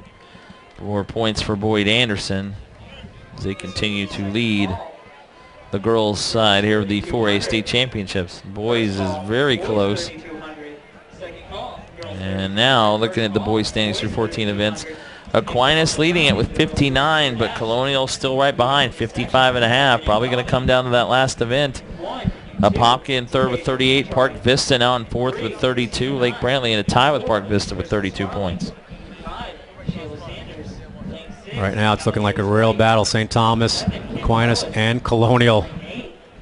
Only 3.5 points separating them at this point as we get ready for the girls' 200-meter dash. A little bit of speed on the far side of the track. And this may completely clinch it almost for Boyd Anderson. Shayla Sanders in lane 5. Callie Davis-White, her teammate, in lane 6. Sanders running at 24.34 in the prelims. Jania Bellamy of Southridge in lane 1. Quotasia Fantroy in lane 2. Christina Knott in 3. Crystal Sparling in 4. Sanders in 5. Callie Davis-White in 6. Kendall Ellis is in lane 7. Sandra Akachukwu in 8. Andra Renee Freeman is in lane 9. The girls' 200-meter dash final. State meet record 23:36 set by Erica Whipple back in 2001. And out very good Shayla Sanders along with Callie Davis-White. He's staying with her, but is that going to continue? See if Sanders just kind of threw in another gear as she saw Callie Davis-White come up on her right-hand side. And she's going to win it. And get the official time, but it's going to be 23:64. Just a little bit off of that state meet record, 23:64 for Shayla Sanders. Davis-White in second, 23:88. And Sparling comes in third out of St. Thomas Aquinas, but that's 18 more points for Boyd Anderson. And that will definitely help them. They look to be moving towards that state championship. They wanted to win one for the Coach Thomases. Right? For the Coach Thomases. That's the rally cry that we've been hearing all day. As looking over to the boys 300-meter hurdle awards.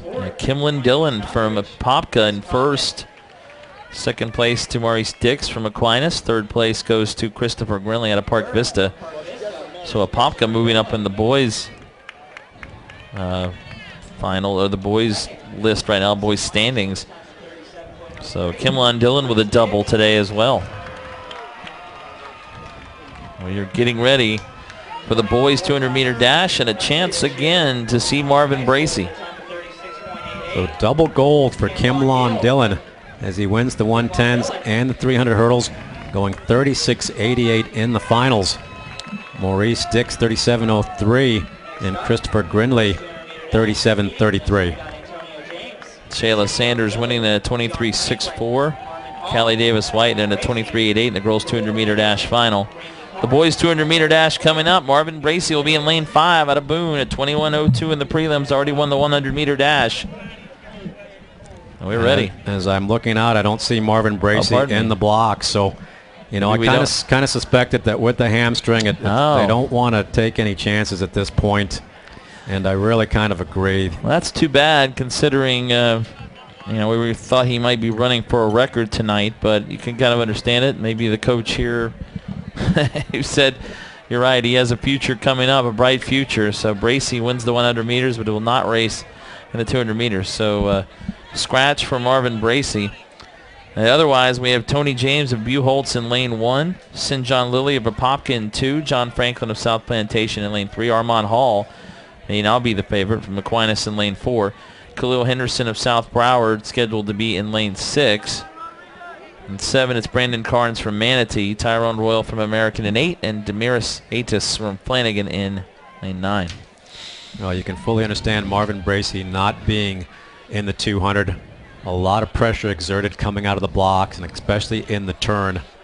You know, you just need to think back to Tyson Gay going down a couple years ago, and you don't really want to see that. He's got a long, bright future ahead of him. So a little bit of a disappointment, I'm sure everybody, you know, myself included, looking forward to that showdown. Armand Hall, Armand Bracey in the 200-meter final. We saw a really fast time last night on this track, 20:89 by the sophomore out of Stanton, Kendall Williams.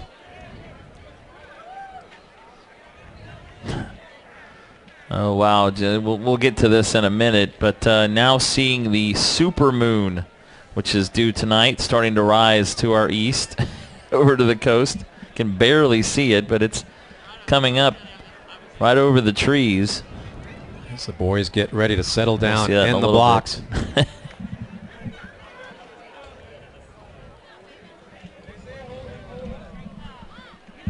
Somebody would like team scores. Well, we'll get them as we can after this race. Okay. So the fastest time in 4A, 21:03 by Armand Hall. The state leader,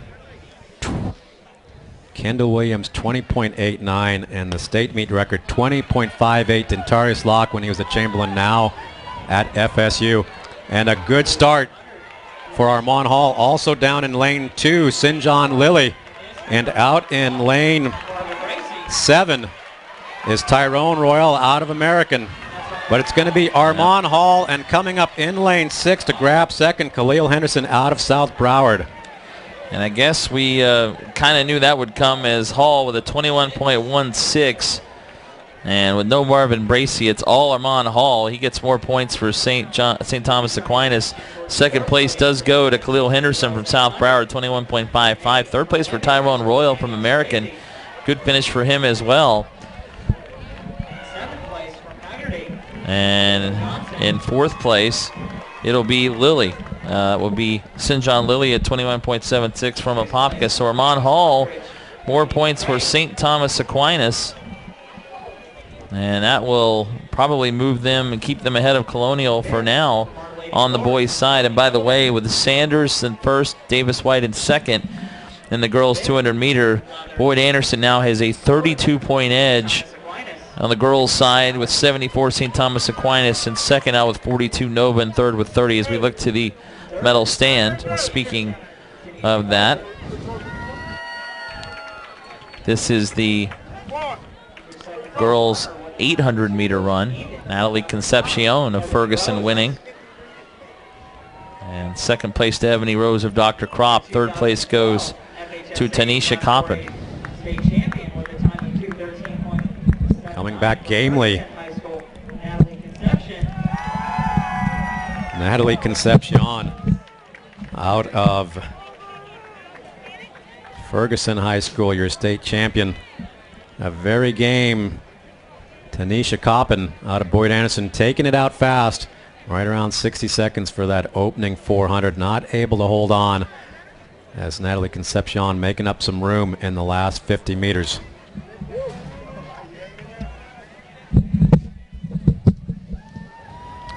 So we will see the updated totals here on the boys' side as we get ready for the girls' 3,200-meter run. And again, a chance to see Bridget Blake.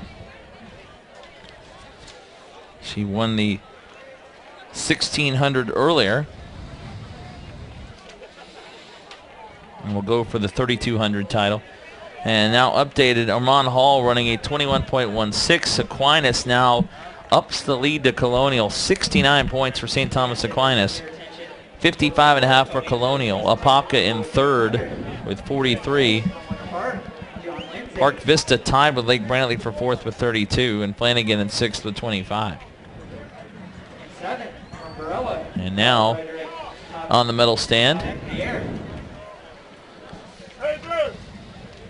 O'Neill Teixeira out of Lake Brantley getting it done. State champion in the 800. Boys 800 meter run. There's Teixeira from Lake Brantley, your second place finisher out of Flanagan. From Edward Romero, good run for him. And Anderson Charles finishes third out of John I. Leonard. Charles had a second place finish earlier. And what a battle to the line between Anderson Charles and Daniel Day. And a real good run for Edward Romero out of Flanagan, 152.64 for his time. And O'Neill gets the win, going 151.43.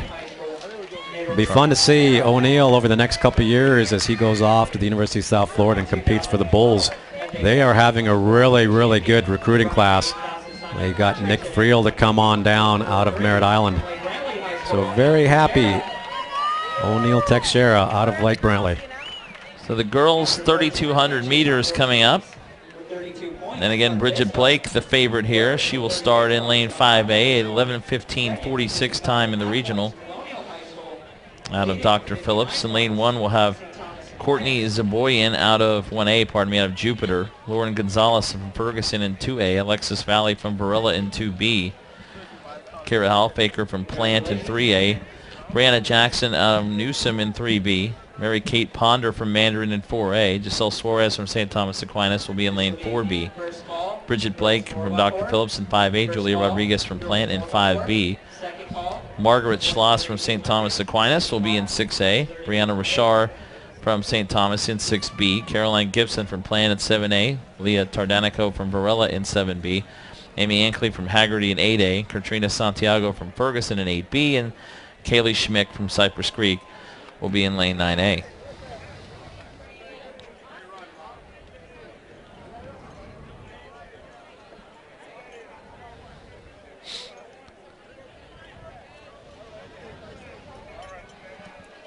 Well, that boys 800 really quick. 14 guys between the two sections going sub 2. Well, the girls doing a little bit of stretching, shaking it out as they get ready to compete 8 times around the track here at Hodges Stadium. We've got the moon coming up, the super moon as we're calling it, out towards the east. Well, it is the full moon. And it's starting to cool down nicely. Just a little bit of a breeze out of the due south here at Hodges Stadium. There it is. Look at that. It is the super moon. Apparently that's what they're calling it. Look at that thing. Looks closer than normal, doesn't it? I think that's why the orange-looking moon. As the good news is that means it is cooling off a bit from our really temperatures in the 90s all day. So that is good news for the runners. The wind has picked up a bit, somewhat, as we are back. And there you see the moon. Hello, the moon. Back to the medal stand. And we have the 1-2 punch of Shayla Sanders and Kaylee Davis White. 1-2 in the girls 200 meter dash. Sanders wins again. She wins the 100 and the 200 easily tonight.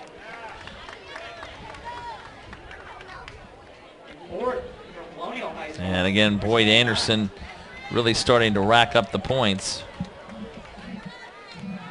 on their way to what they think looks like will be their first state girls track final or championship. Well, that wind out of the east, out of the south, kind of hampering some of the times in the sprints. Right around headwind of 2.2. And you can kind of see the effect that's having down on the track. But getting it done, Shayla Sanders, U.S. #1 in the 100 and the 200. Teammate Callie Davis White And Crystal Sparling picking up a very important 6 points if St. Thomas is going to keep it close. Crystal Sparling out of St. Thomas, only a freshman. Your top 4 teams. Fourth with 28 points. Apopka High School. Third. Well, Boyd Anderson, we talked about this before, Dr. Bob. It looks like they may get it done tonight. It's I know that'll make you have a little bit of a smile on your face, right? And I do have a soft spot. 1981 grad out of Boyd Anderson. There you go. Been following the Cobras for many, many, many years. So right now a 32-point lead for Boyd Anderson through 15 events. St. Thomas Aquinas now maybe comfortably in second with 42. Nova in third with 30. Apopka is in fourth with 28. And Santa Lucia's in fifth place with 26. The battle really still for third here and maybe second place as we move on to the girls' 3,200 meter run. And on the boys' side, still a lot to be decided with St. Thomas Aquinas through 15 events, leading it by 13.5 points, 69 to Colonial's 55.5. Apopka in third at 43. Park Vista tied for fourth with Lake Brantley at 32. Flanagan in sixth with 25. So still a lot to be decided there as well. As again, we'll see Bridget Blake here. She will be in lane 5A out of Dr. Phillips. Brianna Richard, Caroline Gibson, Leah Cardi, Donkey, Amy Angley, Katrina Santiago, and Kaylee Schmidt.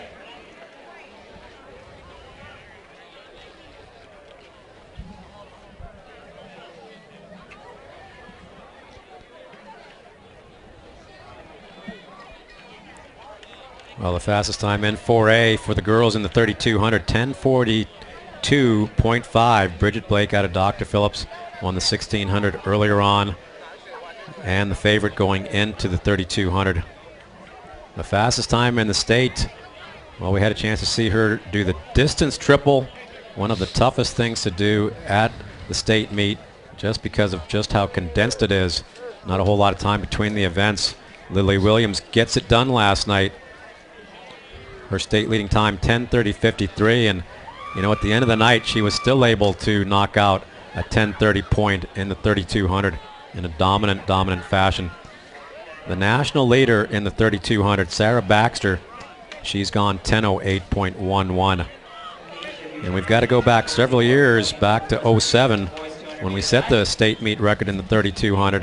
The great Ashley Brassavan, Foot Locker national champion, now at Duke. She went 10:13.45. Bridget Blake, the defending champion, at 11:03.68 last year for Dr. Phillips in 4A. And on the medal stand, well, we have Armand Hall again getting the 200-meter dash, winning the boys 200-meter dash for St. Thomas Aquinas.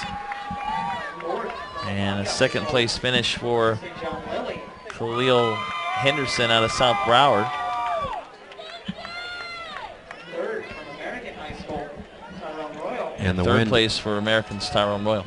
And the wind even a little bit more of a player in that 200 versus the girls. A headwind of 2.3.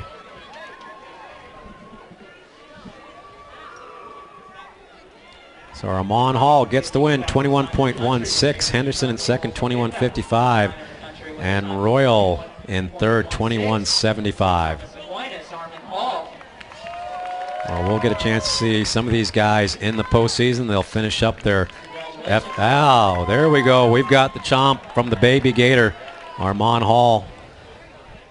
Coach Holloway probably very, very happy. He was here earlier on. Good recruiting class for a lot of the schools in state. A lot of these great athletes we're going to get a chance to see more and more as they're staying a little bit closer to home. So just about ready to go with the 3,200 meter run for the girls.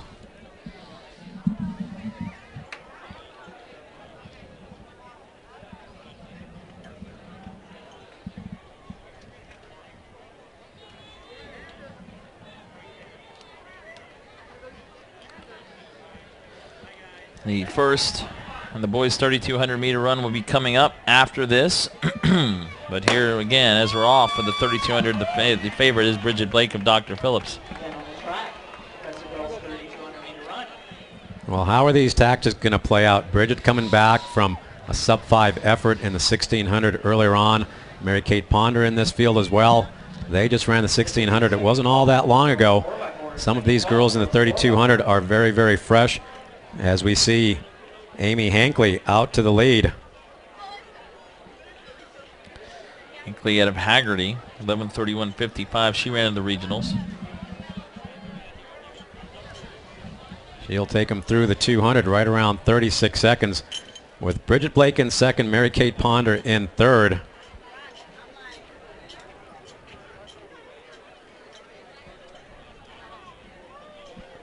And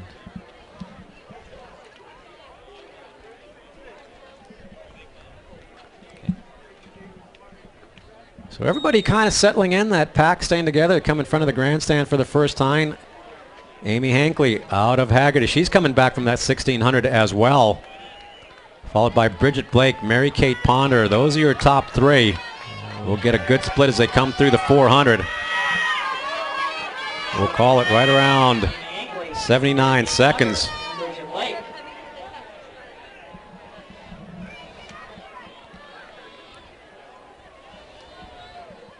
Amy Hankley continues to lead. Bridget Blake in no rush to take the lead and really press this pace. Neither is Mary Kate Ponder, back in third, running just on the right-hand shoulder of Bridget Blake. And very easy looking running right now. No need to get in a hurry. And Margaret Schloss out of St. Thomas Aquinas, tucked in right behind Bridget Blake.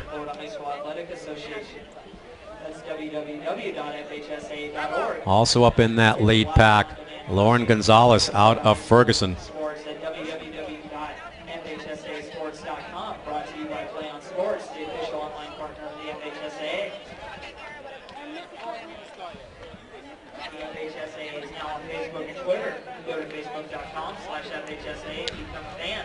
And now there is your leader, still Amy Hankley. I mentioned Bridget Blake looking for the double, the 1600 and 3200 meters. She is right along with Mary Kate Ponder from Mandarin High here in Jacksonville. Brianna Jackson out of Newsom, tucked in right around 7th or 8th place as they come through right around 2:44 at the half.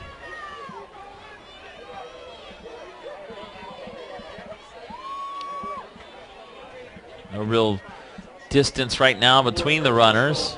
Nobody really pulling away. It's still early as we just went over 3 minutes. Long way to go in this 3200 meters. So right now, right around sub-11 pace. I think it's a little bit pedestrian-like at this point.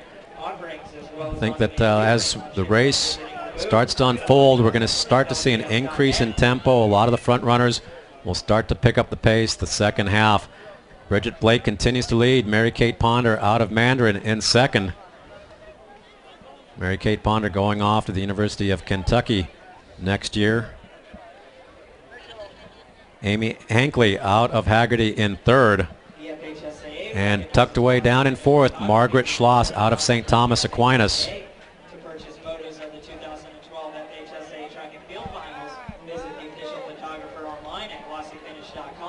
And Julia Rodriguez in plant on the back end of that lead pack, and it's a lead pack of 6, led by Bridget Blake, Foot Locker finalist state champion.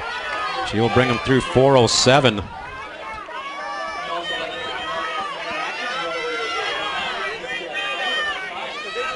And this lead pack of 6 is starting to break away now. They're going to get a little bit of separation from 7, 8, 9, 10, and the rest of the pack behind them. If you're a 3,200 meter runner, this is where you want to be, just on the back end of this lead pack, and get a nice ride, as Coach Brayman out of FSU is fond of saying, and I like saying it myself. Let some of these faster runners do the work up front, tuck in behind, get into a nice fluid stride, and get into your groove as you try and knock off some of these laps, and then maybe really start to push it towards the end of the race and get it out. So Bridget Blake continues to lead. Mary Kate Ponder out of Mandarin in second. And here is the trail pack.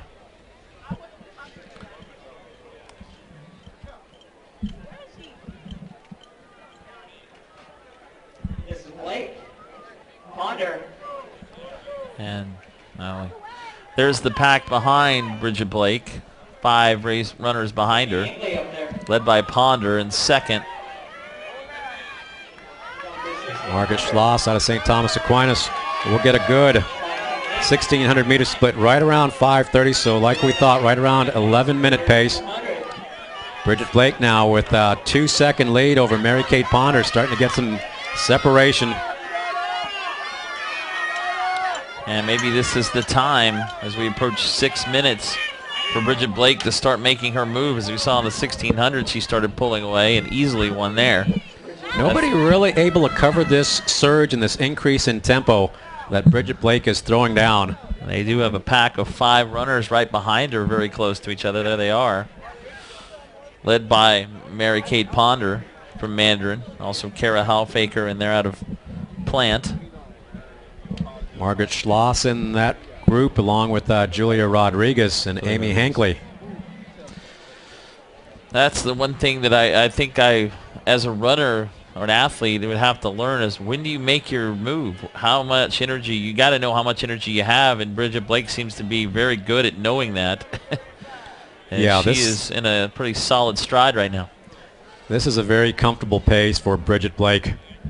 She'll be able to do pretty much as she wants the rest of the way. It almost looks like she's just out strolling along in front of about 8,000 people here at Hodges Stadium at the University of North Florida. 6:53, so an 83-second lap for Bridget Blake. And that lead is now about 5 or 6 seconds with the trail pack.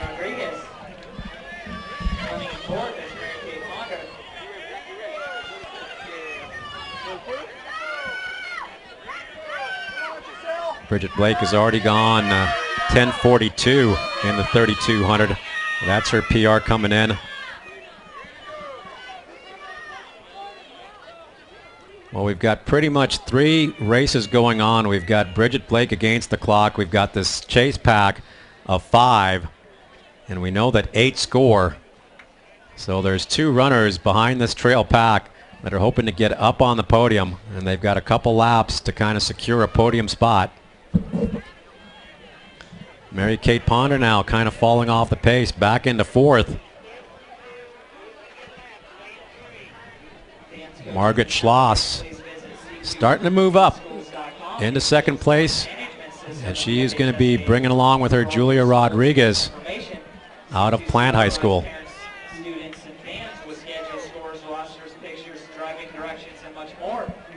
Yeah, the battle right now for 2nd place. You can see the 2 runners there. So another 83-second lap for Bridget Blake. Margaret Schloss and Julia Rodriguez will come across, with Mary-Kate Ponder now in that 3rd pack. She is leading the way in 4th.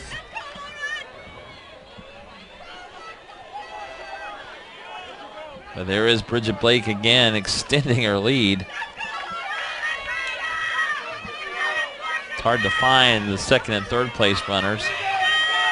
Now the move is being made for 2nd place.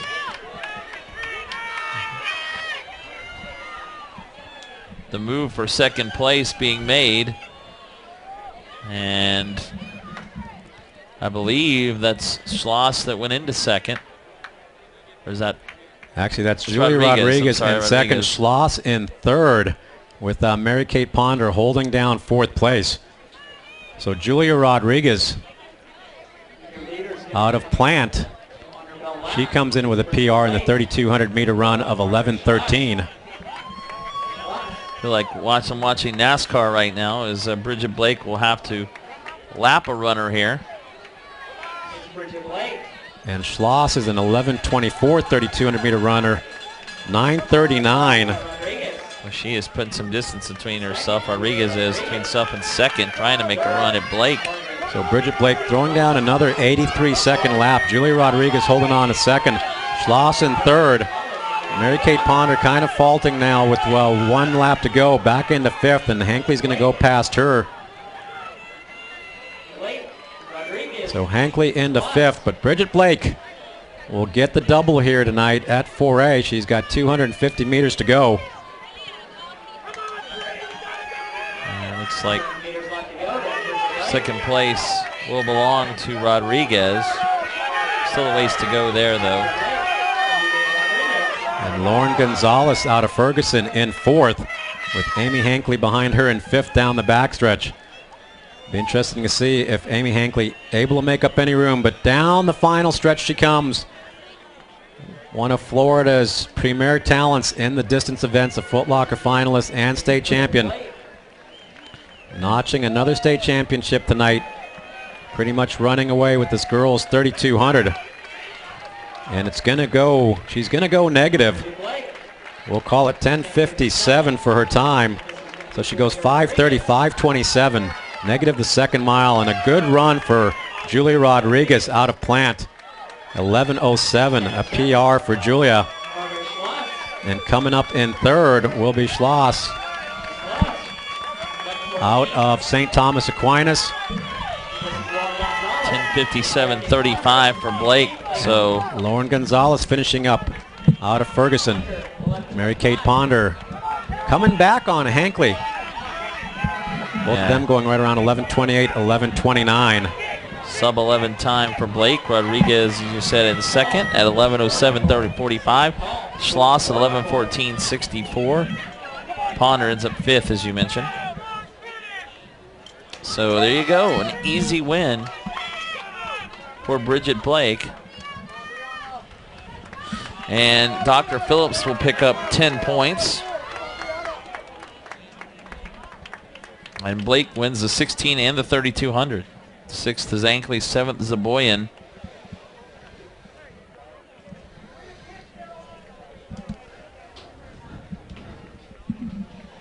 And now we'll see how that changes the standings, although at this point, Boyd Anderson really seems to be cruising. There's Bridget Blake.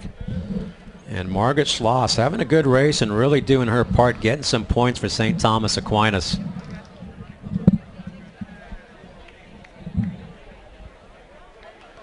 Your standings and times brought to you by halfmiletiming.com.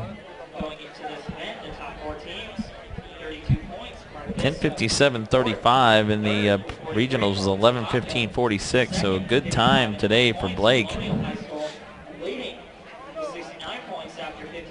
Coming up, we have one more runner to finish. That'll be Alexis Valle, I believe, out of Varela, the senior. She'll get a good hand as she finishes up this girls 3200, 8 laps around. And she's getting a nice hand, like you said, from the crowd, and that's good to see. Is she can now say she finished a state race in the 3200 meters. Right around 13:23. So the boys' 3200 meter run coming up next. And we will see the top time here, the top qualifying time belonging to Thomas Christenberry of Plant High School. 9:35.12. He will be in 5A.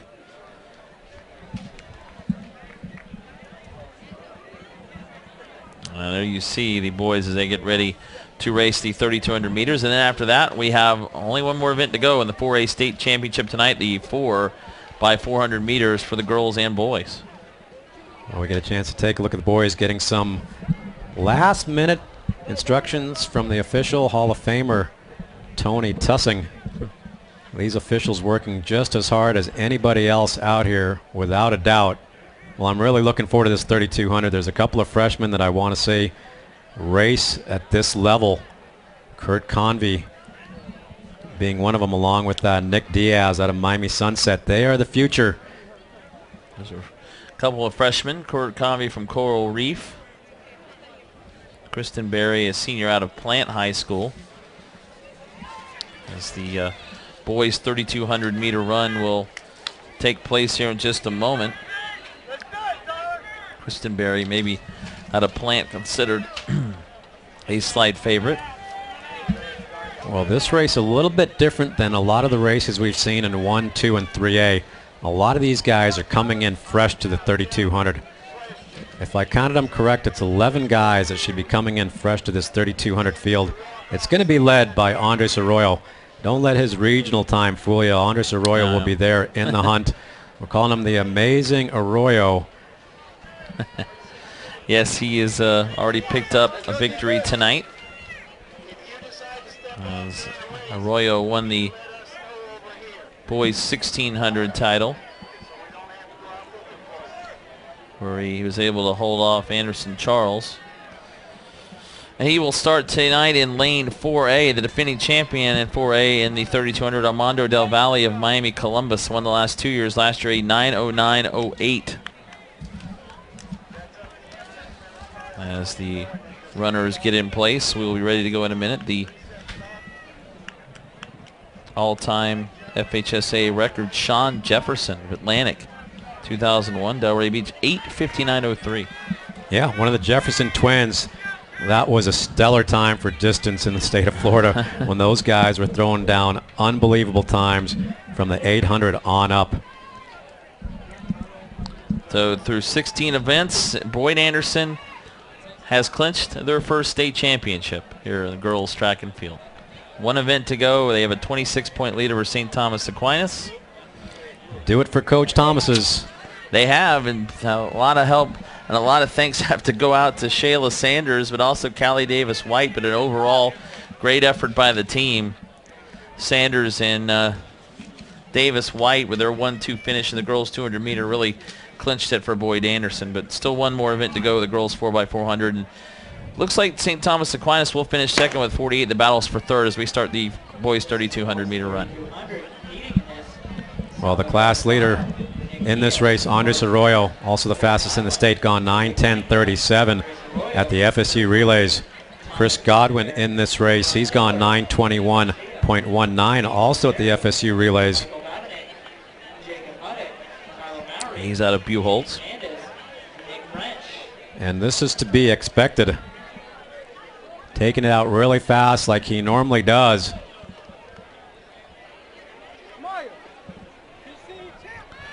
Currently out to the lead, Nick Diaz. And actually Manny Garcia. Pardon me. Manny Garcia, you know, this is his style. He likes to take it out hard. Everybody else is going to have to try and come back on him. Oh, pardon me. Here we go. So Manny threw in 61, right around 8:04 pace for the 3200. They will all settle down, and this race will kind of even out here over the next 7 laps. A big pack back there after the front two.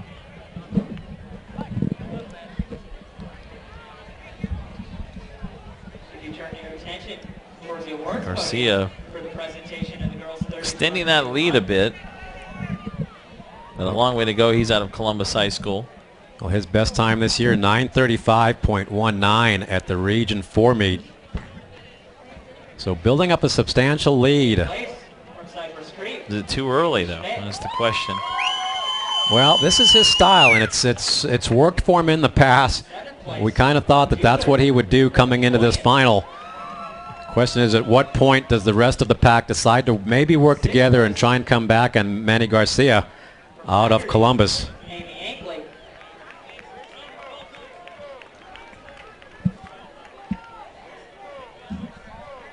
Manny taking it out in 61, and he will come across in 2:13.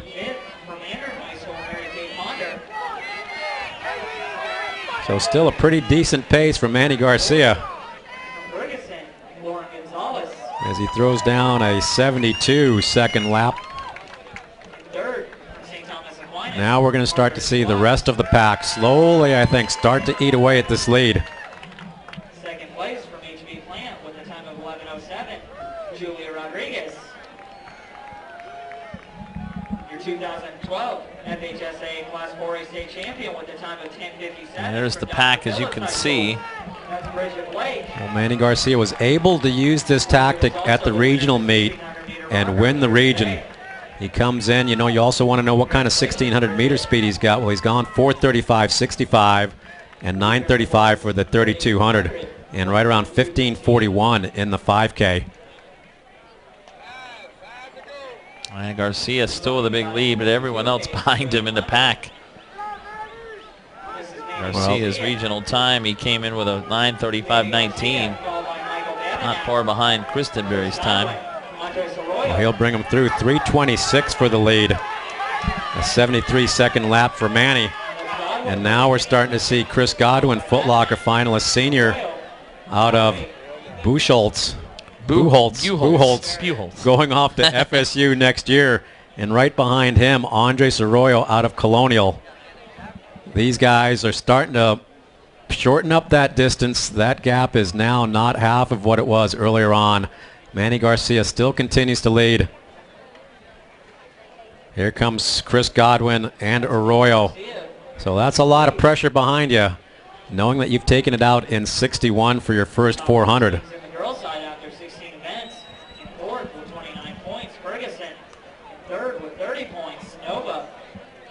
And in fourth place, out of Riverview, that's Michael Babinak. So those are your top four: Garcia, Godwin, Arroyo, and Babinak.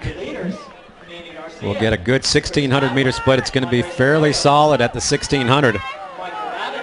You know, I mentioned earlier Manny Garcia, just about his PR for the 1,600 as he brings him through 4:41. So slowing down to a 75-second lap on that time around. And right behind him, Chris Godwin, Andres Arroyo, and Babinak in fourth.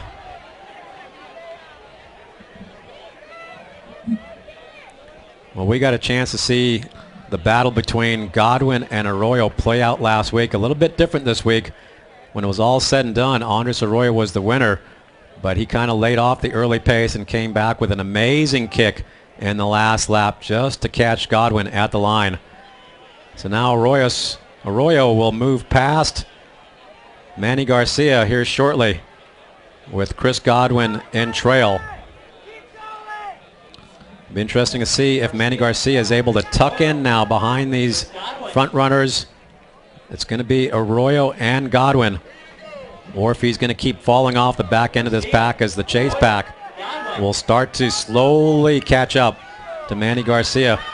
Right now, Chris Godwin making a move out to the right-hand side with Arroyo down on the rail.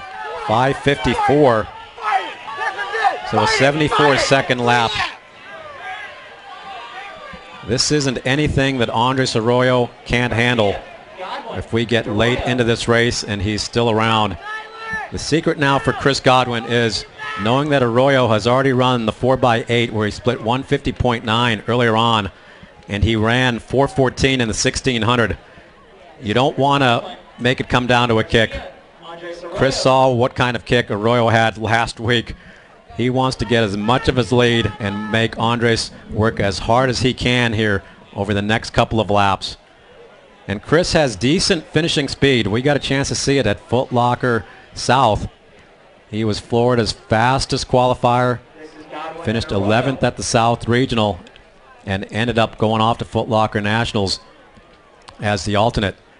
And now Andres Arroyo going to come up and just let Chris Godwin know that he's still there, just off his right-hand shoulder. Still running very, very easy. And Manny Garcia in third, kind of keeping it close right now. That chase pack, it really hasn't made up a whole lot on Manny Garcia at 7:07, so another 73-second lap. Chris Godwin, Andres Arroyo, followed by Manny Garcia. They've kind of made a little distance between second and fourth, as there's the pack from fourth back to about 12th. And Danny Fernandez out of Columbus, presently in fifth. And look at the two again at the front. Godwin and Arroyo are not really leaving each other behind. Garcia still kind of has them in their sights, but he's going to have to start probably making up some ground as the pack behind him starts to get a little closer in third place. Well, as this race progresses, he's going to get a little bit of a resurgence, I think. And he will know, hey, I can get a chance to maybe grab third place. He only has to tough it out a little bit more if you're Manny Garcia out of Columbus and really start to go into gear, and these guys may not be able to come back on him. So making it look easy, you can just see the expressions. Andres Arroyo Chris Godwin not working all that hard right now as they come across, we'll call it 8:18, so they throw down a 71. Will we see a change of gears at some point for Andres Arroyo? What point is he going to go? Manny Garcia with about a 2-second lead over 4th place right now. So down the backstretch they go. Chris Godwin, Andres Arroyo, 250 meters to go. Are we going to see an acceleration like we've seen sometimes over the past couple of years? Chris Godwin is going to make him work. He's accelerating with 250 meters to go. Andres Arroyo running on the outside the last couple of laps. And here he goes. This will bring the crowd to their feet. And he's got a couple of gears that he can turn. There's the first gear. If you took a look at the finish last week, the turnover is just unbelievable, and he will put around 4 seconds on Chris Godwin in the last 180 meters. He goes 9:20, closing in 62 for Andres Arroyo. Chris Godwin, very game, 9:25. And now in third, Tyler Mowry moving up very nicely into third. And Kristen Berry will finish up in fourth. And is he going to be able to hold on? Yes, barely. Garcia finishes in 5th place. Maybe ran himself out too early. A gutsy way to try and run that race if you're Manny Garcia, but he's going to get on the podium in 5th. So Arroyo 9:20.52 is your winner out of Colonial High School. So there's some big points there for Colonial. That will help them make up the deficit against St. Thomas Aquinas. 2nd place going to Chris Godwin of Buchholz High School in Gainesville. And 9:24.53, 9:36.47 for Tyler Mowry out of Mandarin here in Jacksonville. He picks up a good 3rd place finish. And then Thomas Christenberry of Plant finishes in 4th. And Kurt Convey, the freshman, goes 9:41.76 for 9th and just missing that final podium spot. So let's see.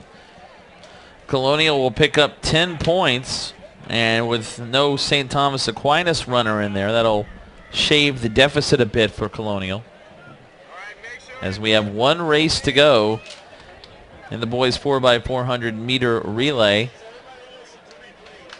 And of course, as you would guess, both Aquinas and Colonial will be in that final section. So I think we're going to have a finish similar to last night as we did in 3A with Bartram Trail winning it at the end. And 2A and 1A coming down to the final race of the night. All 4 boys state meet finals coming down, we think, to the final race. So the other side, the girls' championship has been decided. Boyd Anderson will win it for the first time. But we do have the girls 4x400 meter to go. Boyd Anderson will be in section 2. This will be section 1 of the finals. And the top time here in the regionals belong to Riverview at 4:02.07. They'll be in lane 5. Lane 2, will be Fort Pierce. So lane 3, Miami Southridge. Flagler Palm Coast in 4. Riverview will be in lane 5. Seminole Ridge in 6. Ferguson is in 7. And Tampa Alonzo is in 8. This will be section 1.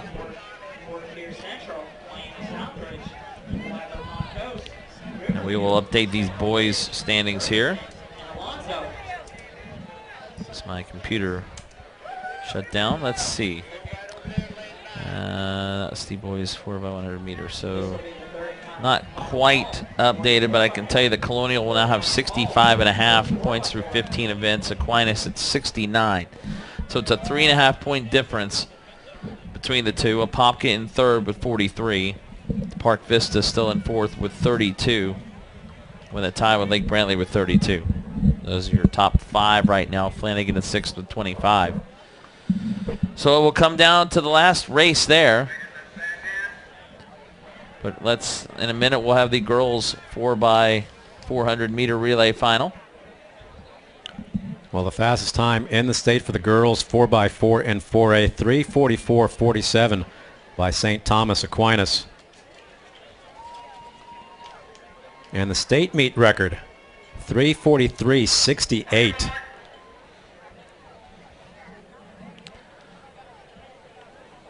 And that would be a way to cap off a state meet with a state championship and a good run. If BA able to make a run at that state meet record 3:43.68, St. Thomas right there as well. We'll get a chance to see them. They will be in Section 2, will Boyd Anderson. And we're off for Section 1 of the 4x400 meter relay.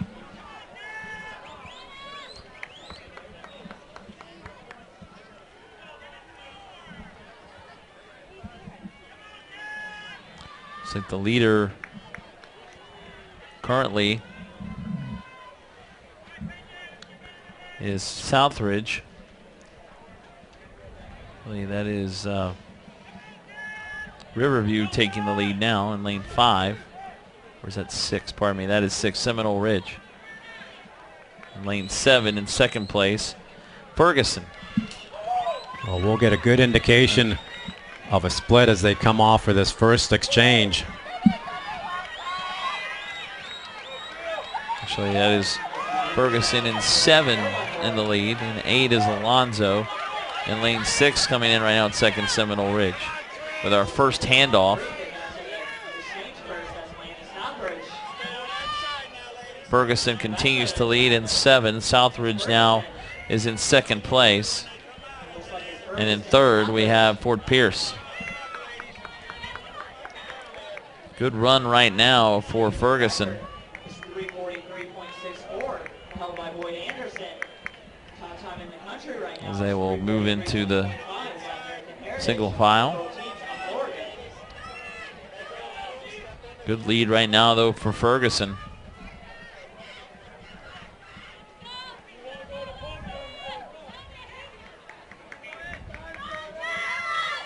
So Ferguson comes in, their seed time out of the regional 4:04.33.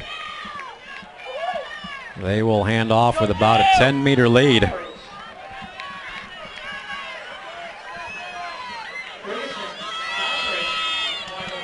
Ferguson in first, Southridge in second. Just past the 2-minute mark.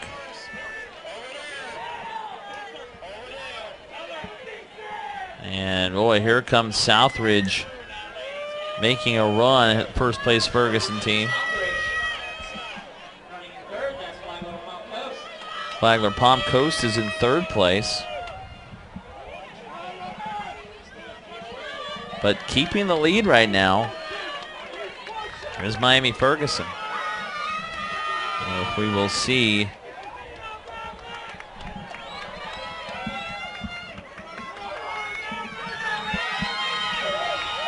and extending the lead now is Ferguson as well. Southridge still running in second. Seminole Ridge now in third. Now here comes Seminole Ridge. We'll move into second at the end of that leg, and the handoff comes as we go over 3 minutes. Still a good-sized lead for Ferguson. A real race for second, third, and fourth right now as they head off on the far side of the track, trying to make up some room on Ferguson. They've got 300 meters to make up what's probably about a 40-meter gap. Well, we've seen this done. We saw it done last night in the boys 4x400. Uruburu throwing down an unbelievable split. But Ferguson has led from the outset, and they're looking really good right now. They want to go as fast as they can, try and get a really, really fast time. They know that they've got Section 2 coming up, trying to get on the podium. Here she comes, and Flagler Palm Coast was in second. Now Seminole Ridge coming up, challenging Flagler Palm Coast. And a real battle for second. They're going to win at Ferguson in 3:57. And holding on, got her, or able to hold her off and not able to make up any room, the team in third. That would be Tampa Alonzo that comes up at the end. Flagler Palm Coast in second at 4:01.85. Alonzo 4:01.88. Ferguson at 3:57.75. Seminole Ridge in fourth at 4:02.45. So we'll see if Ferguson is able to make it onto the medal stand. Third time is able to hold through Section 2 of the 4x400 meter relay for the girls. And coming up, we will see Boyd Anderson, their team of Topaz Brissett, Tanisha Copen, Wildline Legeroy, and Deshaun Gordon. It's kind of almost a victory lap maybe for Boyd Anderson, but hey, they'd like to win this and finish off strong. 74 points for Boyd Anderson through 16 events. St. Thomas Aquinas is second with 48, and Aquinas will be in this race, so they will finish second. Nova with 30. Looks like the battle for third, really, but Nova, no runners in this race. Ferguson in fourth, so they have a chance to move to third as we have the medal ceremony for the boys 3,200 meter run, and the champion, Andres Arroyo. How about a night for him? He wins in the 1,600 and the 3,200 out of Colonial High School. Chris Godwin from Buchholz came in second, and the third place finisher from Mandarin High in Jacksonville, Tyler Mowry. So right now the battle for third on the girls' side, Ferguson with 29, but they may not medal, we'll see. Apopka in fifth with 28, but they are done. Dr. Phillips in sixth with 26, so I guess really Santa Lucia says 26. They do have a runner, a team here in this final, so they can move up actually as far as into third place in this final event. South Dade also with a chance. They have 22 points in 10th. South Dade will have a team here as well.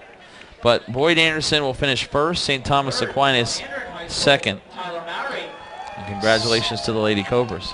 Yeah, so no suspense. We know who's going to get the hardware. It's going to be a good ride down to Lauderdale Lakes for the Cobras as we take a look at the guys getting their awards. The top three guys, Tyler Mowry, he goes 9:36.47, coming back late in that race to grab third. Chris Godwin, 9:24.53. And Andres Arroyo really just cruising until the last 150 meters, 9:20.52. And an important 10 points for Colonial. So right now, Colonial only 3.5 points behind St. Thomas Aquinas. That is going to come down to our 4x400 meter relay on the boys' side, which is coming up. Andres Arroyo, as you said, getting Colonial with the 10 points, moving them to within 3.5 of Aquinas. And that will be the battle. First and second has been wrapped up by those two schools. Apopka in third with 43, looking safe as well to finish third. Park Vista in fourth with 32 and a tie with Lake Brantley. They will both have teams coming up in Section 2. And Flanagan in sixth with 25. Buchholz in seventh with 23. So still a lot to be decided on the boys' side. And as we head to Section 2 of the 4x400, girls meter relay, 4x400 meter relay for the girls, St. Thomas Aquinas, the top regional time at 3:50.51. They will be in lane 5. Wakaiva will be in lane 1. Santa Lucia's in 2. South Dade in lane 3. Colonial in 4. St. Thomas Aquinas in 5. Boyd Anderson in 6. Crop is in 7. Winter Park in lane 8. And Wharton in lane 9. We'll see if the time holds there for Ferguson.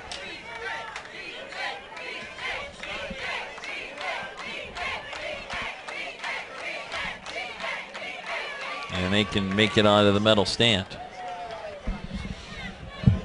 So one more heat here for the girls, and then we'll move to the boys, and that'll be it for our 4A track and field championships. What a day it's been, and again, good to see a little bit of suspense here in the last race coming up on the boys' side. Well, we know who's the team champion's going to be, and we also know who the runner-up is going to be. What I really want to know is just how fast these girls are going to go in the 4x4. St. Thomas Aquinas, they've already gone 3:44. Boyd Anderson this year, 3:48. South Dade, they've gone 3:49. And Colonial, 3:54. So we've seen this track running very, very fast. We've seen a lot of these times drop significantly from season bests or regional bests. Can somebody go down below 3:43.68? And if they're not able to do that, are they able to go down and maybe get a state leading time? You got to go faster than 3:43.15. Time dropped down by American Heritage Plantation at the Florida Relays.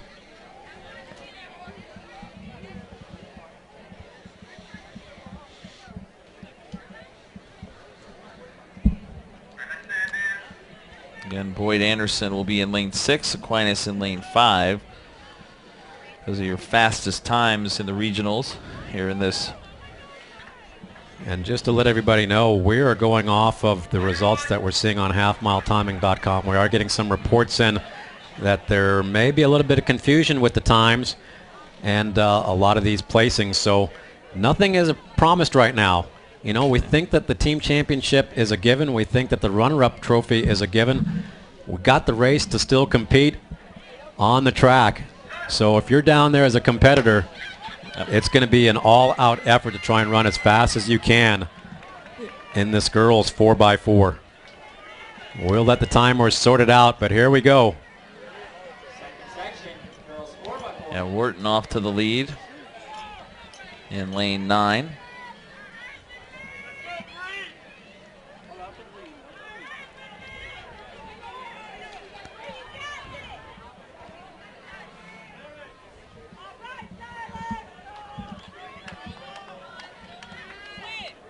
And coming up in lane 7, that is Crop. Wharton, though, continuing to lead it so far.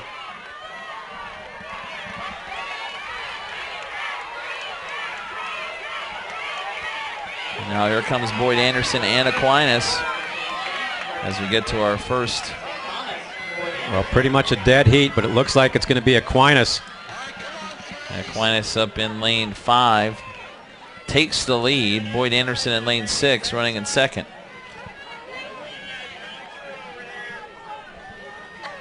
As they drop on down, Boyd Anderson going to move in front at this point.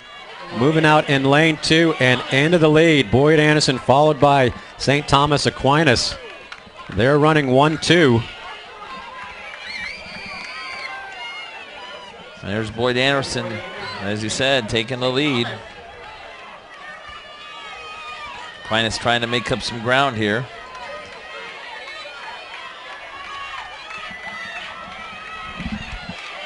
And maybe trying not to leave any doubt either, as here comes the backpack as well. Almost a dead heat. Oh, the hand, you got to get it in the exchange zone. Boyd Anderson losing a lot of ground there. And now Aquinas to the lead. I'm looking for flags, and it looks to be okay. I don't see any flags raised. Almost a disaster for Boyd Anderson. You got to be able to exchange that baton in the exchange zone. Here comes South Dade. Well, Boyd Anderson talented enough to make up some ground here, but they're giving up a lot to the likes of a St. Thomas in this section. So back and forth here with St. Thomas. South Dade running right alongside. We get ready for the last handoff in this 4x400 girls relay. You know, we mentioned South Dade. They've already gone 3:49.78 this year, and they will get the lead. Followed by St. Thomas. Boyd Anderson in 4th. And Crop is in 3rd. Boyd Anderson in 4th. Boyd Anderson will have to make up some room here. South Dade is in the lead as we come around to the end of this. But here comes Aquinas. Well, this would be a little bit of an upset if South Dade were to win this girls 4x4. But here comes St. Thomas Aquinas with 150 meters to go. Boy. Taking the lead. They've got 100 meters to home. Boy, what a run there. Aquinas looks like, and they will win pulling away. So St. Thomas Aquinas will add to their point total. South Dade in 2nd. Crop is in 3rd. 3:47.67 for St. Thomas, as 4th place will go South Dade second at 3:50.59. Dr. Kropp in third. Winter Park fourth at 3:54.97.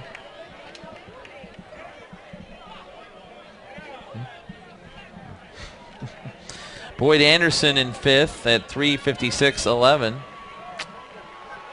But St. Thomas Aquinas pours it on to the end as Boyd Anderson finishes in fifth. And the rest of the standings to be decided.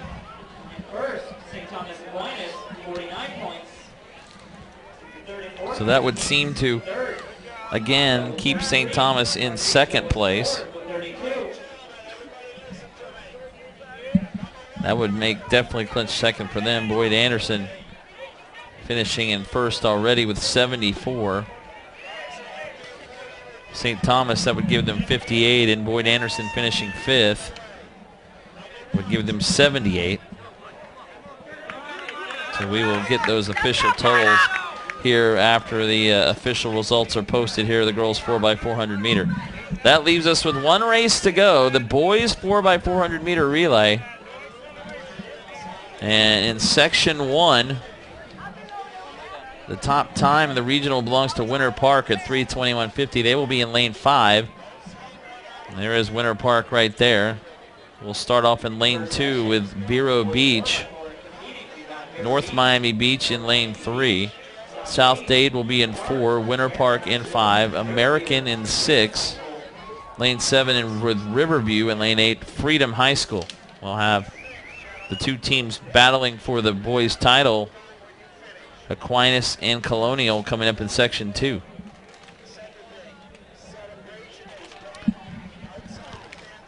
So that means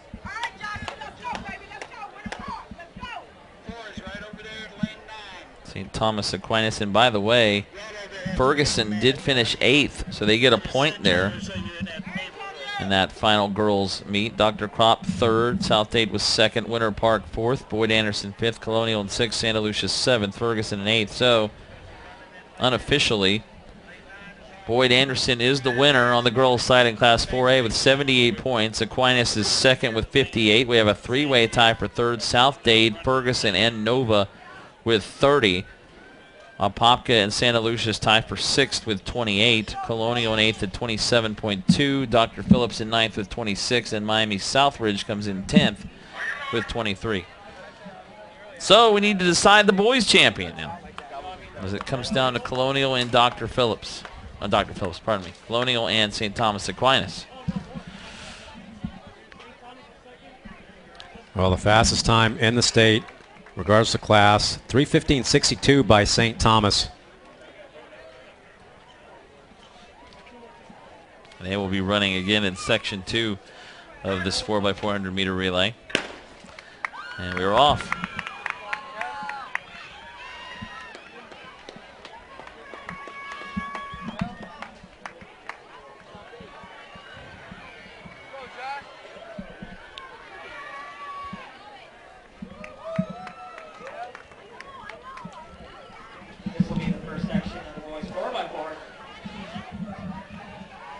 Well, everybody trying to score as many points as they can, trying to go as fast as they can out of section 1. A little bit of a step on the line as he comes off the turn. In lane 5, our leader is Winter Park. So Winter Park out pretty good, but also coming up in lane 3. That's North Miami Beach. And we'll give it to North Miami Beach right around 49 high. Winter Park in 2nd right now on lane 5. Running in 3rd, it is South Dade. But pulling away a bit right now. Well, North Miami Beach, they come in 3:29.86 for their seed time. Quite a ways off of Winter Park, the fastest seed out of the regionals in this section at 3:21.5. North Miami Beach widening the lead. Winter Park and South Dade are battling for 2nd right now. We get ready for the handoff. And Winter Park and South Dade making up some distance on that leg on North Miami Beach.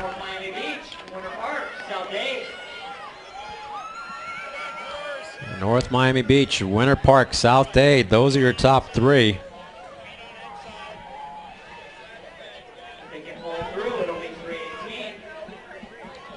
And here comes Winter Park. They are starting to cut into that lead for North Miami Beach. Battle for third. Looks like third place now with South Dade battling for third.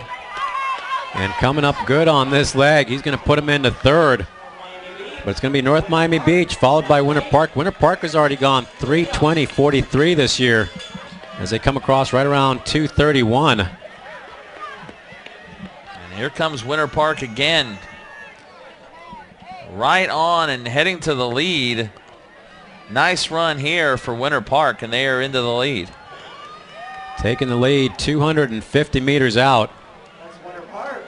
Can he hold on to it or extend it over the next 200 meters? North Miami Beach leading for the majority of this Section 1 and the boys 4x4. Well, we've seen some strange things happen in the last 100 at these state finals. But looking really good right now with a great anchor leg for Winter Park. They're going to win this section. It's going to be a battle for second. It may go all the way down to the line, but Winter Park in 3:20. It's like South Dade, North Miami Beach, pardon me, in second. American ends up in third. Sacrificing the body. It'll be interesting to see if they get third, if he was able to outlane him. Always like to go back and take a look at those pictures. They're going to give it to American, 3:24.66. Just how much better was that than the fourth place team?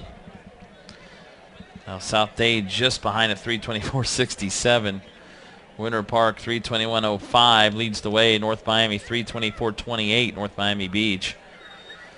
So Winter Park is the winner of the first section of the boys 4x400 meter relay final. Freedom in fifth, Vero Beach sixth. Riverview will come in seventh place. So just like we've seen, Marty, it comes down to the last race of the night to determine a state champion in the boys championship. We've seen it 1A, 2A, 3A, and 4A. You can't ask for much more than it to come down to the final race of the night. There's the Winter Park team. They're hoping that their time can stand up, and then they will have a chance to get to the podium. And speaking of the podium, we will have the girls 4x400 meter relay ceremony, which St. Thomas Aquinas was the winner. And second place, South Dade. And coming in third was Dr. Crop. There's your top three. Is St. Thomas Aquinas with the second place finish, as clinches second as a team behind Boyd Anderson. So congratulations to St. Thomas Aquinas for winning the girls 4x400 meter relay. And Boyd Anderson finished fifth on the podium there. All right, well, one race to go. It's section 2 of the boys 4x400 meter relay. The top time in the regional belongs to St. Thomas Aquinas, 3:17.32. They do that again, they will possibly be state champions as they, and there's Artis Gilmore, yeah, being honored, and he's going to give away the medals to the finishers here. Artis Gilmore, a former basketball star at Jacksonville University here in the city, and played in the NBA for about 20 years in the ABA with the Spurs and Bulls. Lives in the area still and is a big supporter of Jacksonville University sports, and the city of Jacksonville now works for the city of Jacksonville in sports and entertainment. So what do you know? And he's tall. They're going to look at this. Wow, this guy's 7 feet tall. Look at him, 6'11". No bending down for most of these athletes to get their medals put around their neck. So that's a nice story there. Artis Gilmore coming out to give the medals to the winners of the top 8 in the 4x400 meter relay for the girls. So again, one event to go, and this is it. St. Thomas Aquinas will be in lane 5, Wharton in 1, Colonial in 2, Buchholz 3, Lake Brantley 4, St. Thomas Aquinas 5, Park Vista in 6, Delray Beach Atlantic in 7, Royal Palm Beach in 8, and Crop in 9. And I guess what you want to watch here is Aquinas and Colonial. Aquinas 69 points through 16 events. Colonial 65.5. They will finish first and second. Just the only question is who will finish first and who will finish second. Well, it helps to have who I think is going to be on the anchor, you know, the likes of an Armand Hall. We'll see if he actually is on the anchor leg for St. Thomas. Colonial this season has only gone 3:19.54. They did that at the Brian Yeager Classic. St. Thomas 4 seconds better, 3:15.62 at Sam Burley early on in the year, and that was March the 2nd. So if you're feeling pretty good right now, if you're a St. Thomas supporter, knowing that you've got the 4x4 and you've got the faster time and probably the fastest anchor that anybody's going to see around here, although we saw some great ones last night, Armand Hall, I think, will be on the anchor for St. Thomas Aquinas. The world junior champion in the 400 and a double champion tonight. Lake Brantley will see O'Neill Teixeira as well. You mentioned Armand Hall. So quite a bit of talent coming up here in this race as the big man Artis Gilmore continues to put the medals around the folks on the podium for the 4x400 meter relay. Artis Gilmore, Jacksonville University in 1970 made it all the way to the NCAA tournament title game. They lost to UCLA, who only won like 10 in a row. But Artis Gilmore was on that team, and easily that's been the best team they've had with the big man Artis Gilmore there. And he had quite a career in the NBA, but again, as an ambassador for the city of Jacksonville now. Yes. University. Well, St. Thomas Aquinas getting their medals. They get the win, 3:47.67. South Dade was second, their time 3:50.59. And Dr. Crop in third, 3:52.13. Get the feeling that we're almost holding this off for drama's sake here. We are about ready for the last race. This will be the last race. And yesterday in 3A, the girls champion, Miami Northwestern, who moved down from 4A, they win a state team title. Bartram Trail out of St. Johns County near Jacksonville winning the boys title. And Boyd Anderson is the girls champion in Class 4A out of Lauderdale Lakes. They will win 4A. They have clinched, but the 4A boys title is the only one left. It'll be St. Thomas Aquinas or Colonial High. The last race and last event of the 2012 track season. It's been absolutely stellar. A lot of national elites, some of the fastest folks in the nation from the state of Florida. And now we go into the postseason after this is done, and it's Olympic year. So track and field is just going to be more prevalent in the news and in the media over the next couple of months. So we look down, sure enough, Armand Hall lining up in the 4th position. O'Neill Teixeira also in the 4th anchor position for Lake Brantley. And I'm looking down to see where Colonial is and who's going to be on the anchor for Colonial. It doesn't look like it's going to be Andres Arroyo pulling triple duty, or actually quadruple duty. They're going to go with a team of 4x400 meter specialists for the most part. Again, this will be Wharton in lane 1, Colonial in lane 2, Buchholz in 3, Lake Brantley in 4, St. Thomas Aquinas in 5, Park Vista in lane 6, Delray Beach Atlantic in 7, Royal Palm Beach in 8, and Crop in 9. And I guess, Dr. Bob, you have to say advantage St. Thomas Aquinas here with Armand Hall going, and not so much with Arroyo for Colonial, who obviously they're being careful with him. But 2 for him already tonight, 2 championships, 1600 and 3200. Well, I know they've tested his medal in the 400. You know, he's just got super speed, but it's been a long night for Andres Arroyo. That may be a little bit much to ask.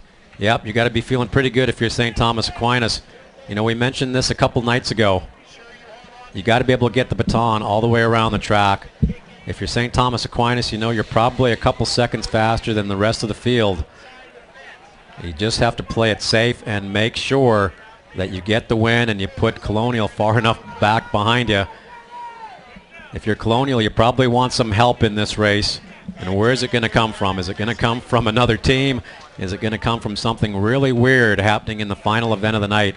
Or your guys just able to step it up and run their lights out to beat the likes of a St. Thomas Aquinas and garner a state championship? Last night we saw Nick Goroburu come through in the last 100 meters or so to win the 4x400 meter relay for Bartram Trail and the state championship. And just at the end, and the coach came up and talked to us earlier. We saw him, so that was nice of Coach to come up.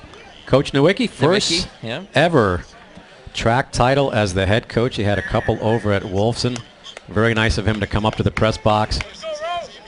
He came up to let me know that only during cross-country season does he dress with a tie and long-sleeve shirts at the state finals. It's a little warmer now. Yeah, he doesn't have to, but appreciate him coming up and having some kind words for our coverage. We hope you've enjoyed watching the track and field finals. Last weekend, Mike Rideout was here with Dr. Bob, and I've had the pleasure of doing that this weekend, and I've learned a lot. I've enjoyed it, and it's been a lot of fun. I look forward to doing more of this, in fact, and I'm definitely going to sign up for more track and field events now.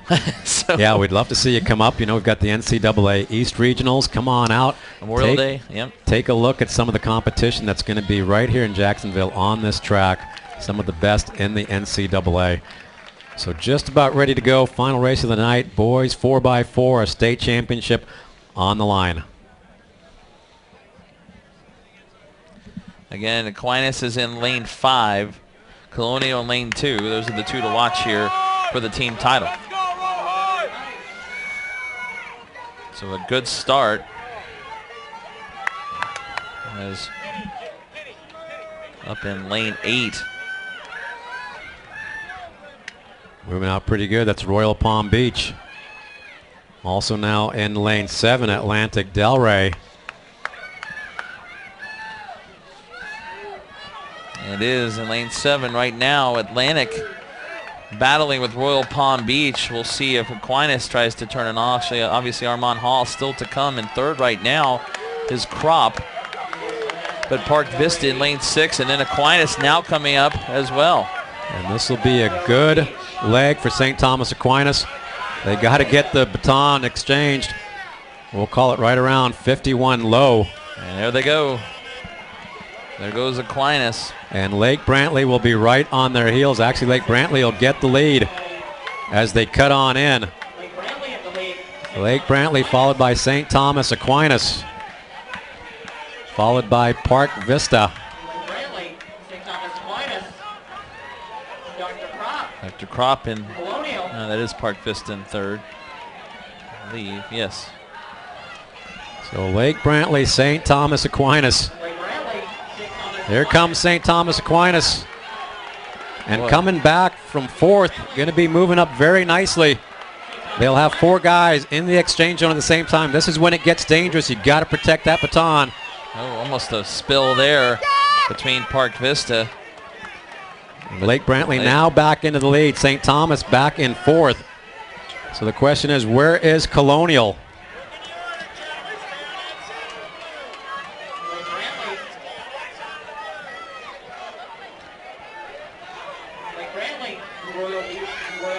Royal Palm Beach in second.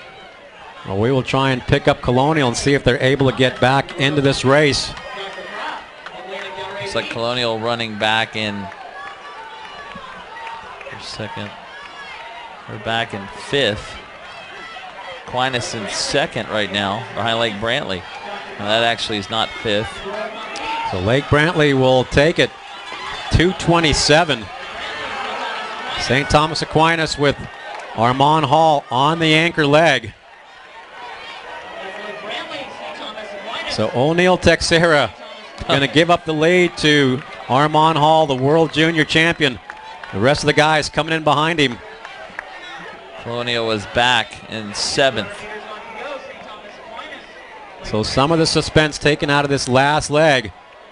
Can Lake Brantley hold on? We'll get a chance to see what O'Neill Texera is able to do. Armand Hall down the straightaway. They are 50 meters away from the state championship for St. Thomas Aquinas. The battle is really for second. O'Neill Texera running a great leg and going to hold on for second. St. Thomas in 3:13 high. Lake Brantley will get second. So the St. Thomas Aquinas Raiders have won the 4A state boys title in track and field. A 3:14.46, Armand Hall running the anchor leg. They win it. Lake Brantley in second. Park Vista finishes third. 3:15.67 there. Pardon me, 87 for Lake Brantley. 3:16.33 for Park Vista. Atlantic in fourth at 3:16.71. Delray Beach Atlantic. Royal Palm Beach fifth. Buchholz sixth. And I believe Colonial may have finished in last place. So that did take a little bit of the drama out. Actually, they come in seventh. Dr. Kropp in eighth.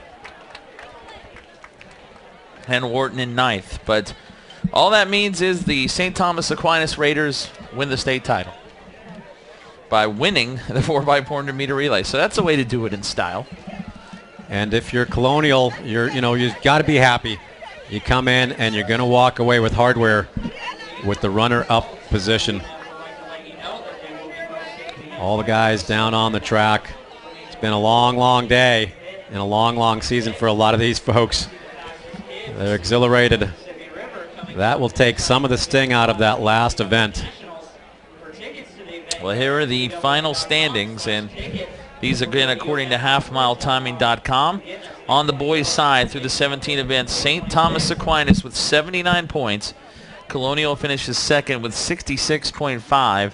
In third, Apopka with 43. Nice showing for them. Lake Brantley comes in fourth with 40 after finishing second in the last race. Park Vista in fifth with 38. A sixth place finish for Buchholz, staying up with 26. Flanagan in seventh with 25. Manatee finishes eighth with 23. Dwyer in ninth with 22. And Royal Palm Beach is your 10th place finisher with 18 points. So St. Thomas Aquinas will win the boys track and field championship. And they do it for the third straight year in 4A. So actually, pardon me, this is the fifth straight year. They won in 3A in 2008 and 2009, moved to 4A, and they've now won it in 10, 11, and 12. The domination continues for Coach Armenteros and St. Thomas Aquinas. Well, they are really, really deep, and they're a force year in and year out on the national scene and obviously here in the state of Florida. Well, we're going to stay through the award presentations. We'll go ahead and run down the final top 10 of the girls as well. Congratulations to Boyd Anderson. They get that state title they've been waiting for. Miami Northwestern moving from 4A down to 3A, and that opened it up for Boyd Anderson. They come in first with 78 points. Second is St. Thomas Aquinas with 58. Third is South Dade, a tie with Ferguson and Nova. They tie for third with 30. Apopka in sixth with 28. Santa Lucia's ties with Apopka with sixth with 28. Colonial in eighth with 27.2. Dr. Phillips in ninth with 26. And in 10th place is Miami Southridge with 23. So the virtual meet is correct on the girls' side tonight. And they almost had it correct. They had the top two correct. Boyd Anderson first and Aquinas second. And obviously everything else was a little different. And just a little bit short on the boys' side. It did have Colonial, but it was a close one against Aquinas. But Aquinas, in the end tonight, it was a little bit too much Armand Hall. He had a great night for them. And you wonder if Andres Arroyo could have helped Colonial at the end. But, a great night for him as well in the individual events. I talked to Coach Thomas earlier on before the final started, and I said I'd really like to talk to you after this race is done, regardless of how it ends up. And she told me, if we win this race, don't come and see me for about 30 minutes. I think she may be inconsolable right now. It's a total team effort getting it done at Boyd Anderson. Hats off to them. The monkey's off their back. They're able to win the big one and get a state championship for the girls. Coach Damian Thomas, sprints coach. Coach Desmond Price, distance coach. Samson Williams, the throws coach. And Wade Clear, the hurdles coach. The head coach, Duchesne Thomas, and her staff.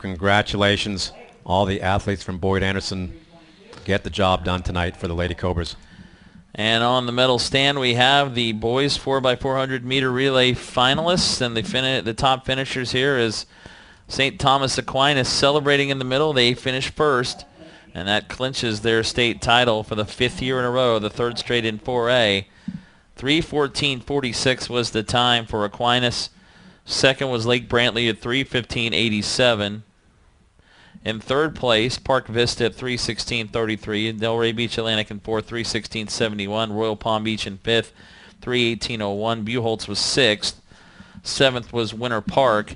And eighth was Colonial. Colonial finished at 3:22.08. So Colonial makes it to the medal stand. And the team comes in overall in second place. As once again, Artis Gilmore will present the medals to the top 8 in the 4x400 meter relay on the boys' side. So I guess we've seen this weekend, Dr. Bob, Northwestern girls dominate again in 3A. Bartram Trail, though, they win for the first time in 3A last night. And then in 4A, St. Thomas Aquinas continues to dominate on the boys' side. And Boyd Anderson, a school and a team that's always been great individual runners and athletes, they finally get that state team title. So that's something, as you mentioned, that they have been looking for, trying to get, and they do get it done tonight.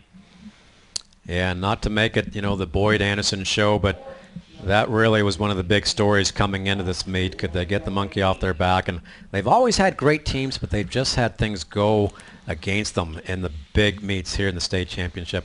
One of the perennial favorites, strong teams across the nation, the Boyd Anderson Cobras out of Lauderdale Lake. So the boys getting their 4x4 medals, and these guys don't have to stand down very much as well. So Armand Hall, who helped with the anchor leg there, won earlier tonight in the 200 meters, also winning the 400 meters. And he helps his team in the 4x400 meter relay win the overall team title. And as a senior, well, he moves on now, and they'll have to find a way to replace him, but it seems like Aquinas has no problem finding talented athletes to continue on this team. The great thing is we're going to be able to follow a lot of these athletes as they move on to college, and a lot of these athletes that we're seeing out on the track and on the field will be pros. You take a look at Sanya Richards-Ross, also take a look at the likes of Jenny Behringer-Simpson. A lot of these athletes just continue to excel. They turn into Olympians, world champions down the road. So you're getting a chance to see it here. I'm fond of the phrase, the future runs now. And we get a chance to see it day in and day out here in the state of Florida.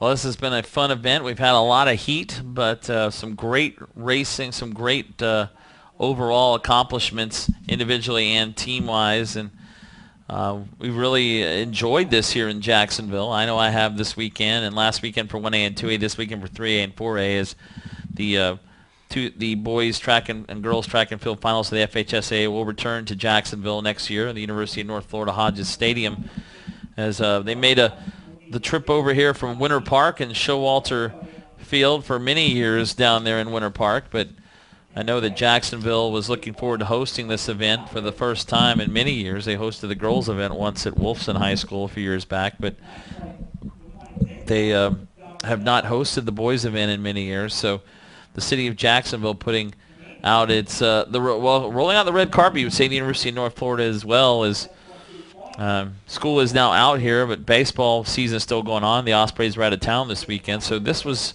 dominating this campus. Really, this track and field final was here the first weekend in May and the last weekend of April.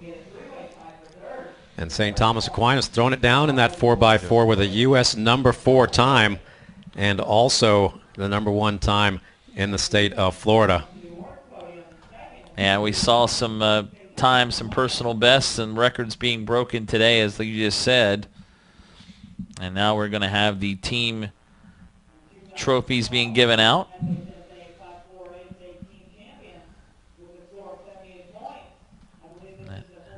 And Boyd Anderson will come out to accept the girls' state championship trophy. Well, I've got a little bit of goosebumps going on right now, Marty, to be honest with you, seeing the Lady Cobras make their way to the grandstand to pick up their state championship trophy. The orange and black of the Cobras. A lot of support here in the stands. Earlier on, there was a rallying cry, do it for coaches Thomas, Duchesne, and Damien, the husband and wife team that coached down at Boyd Anderson in Lauderdale Lakes.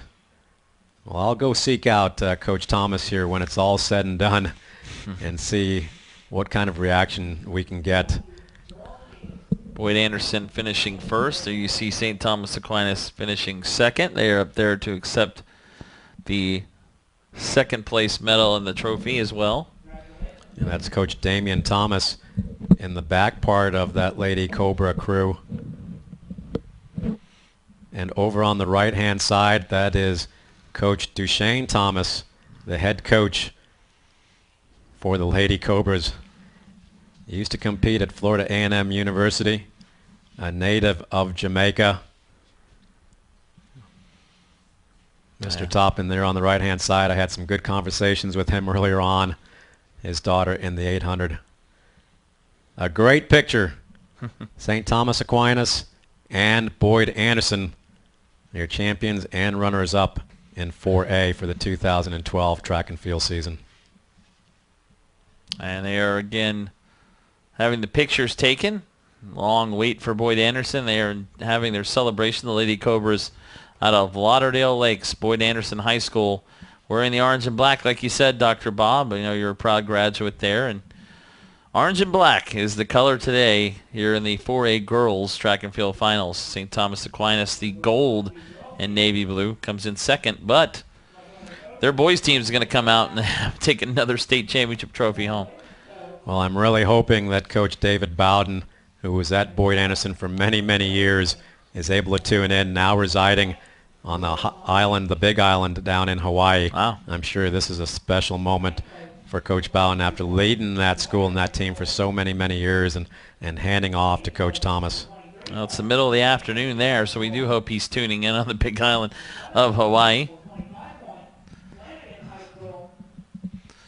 So there goes Boyd Anderson, and Aquinas, again, they will take off as well with the second place trophy. And now we will honor the top two teams on the boys' side for the 2012 FHSAA Boys and Girls Track Finals, St. Thomas Aquinas and Colonial High School.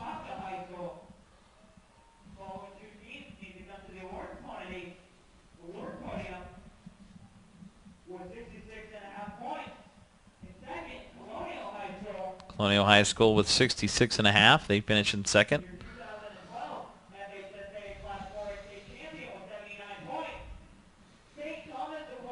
And St. Thomas Aquinas again announced 79 points as the 4A state champions. Pretty consistent day all around for St. Thomas Aquinas on both sides, especially on the boys' side. And there are the two teams. First and second, Aquinas and Colonial in second place.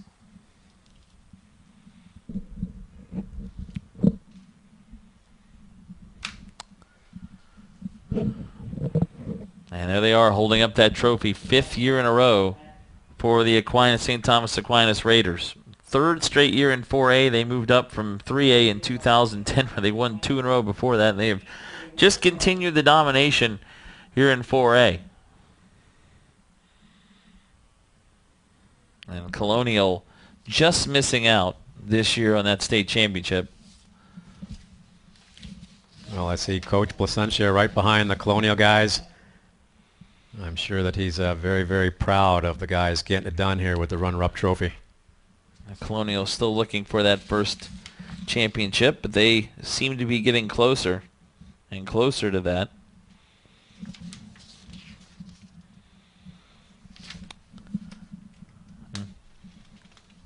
Okay.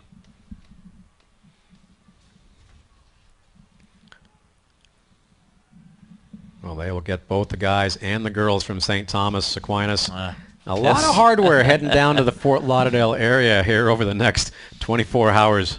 Yeah, between Boyd Anderson and Aquinas, you're right, as the girls and boys team together with the second place trophy and the first place trophy, taking pictures on the podium So that is a good time for them, and that's a school that's always been known for their athletic program overall. Many football state titles under George Smith, now retired. Very good in basketball as well, baseball and softball programs.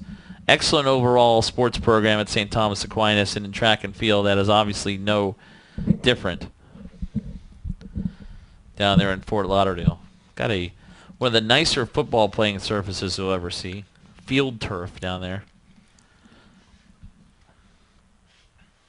Well, I see Ryan Fenton making his way down from flow track. Stuck out yesterday with a couple of canceled flights, not able to be here for 3A, but covering down on 4A for the girls and the boys. And there it is. The St. Thomas Aquinas Raiders. 4A boys state champions, 4A girls state runners-up.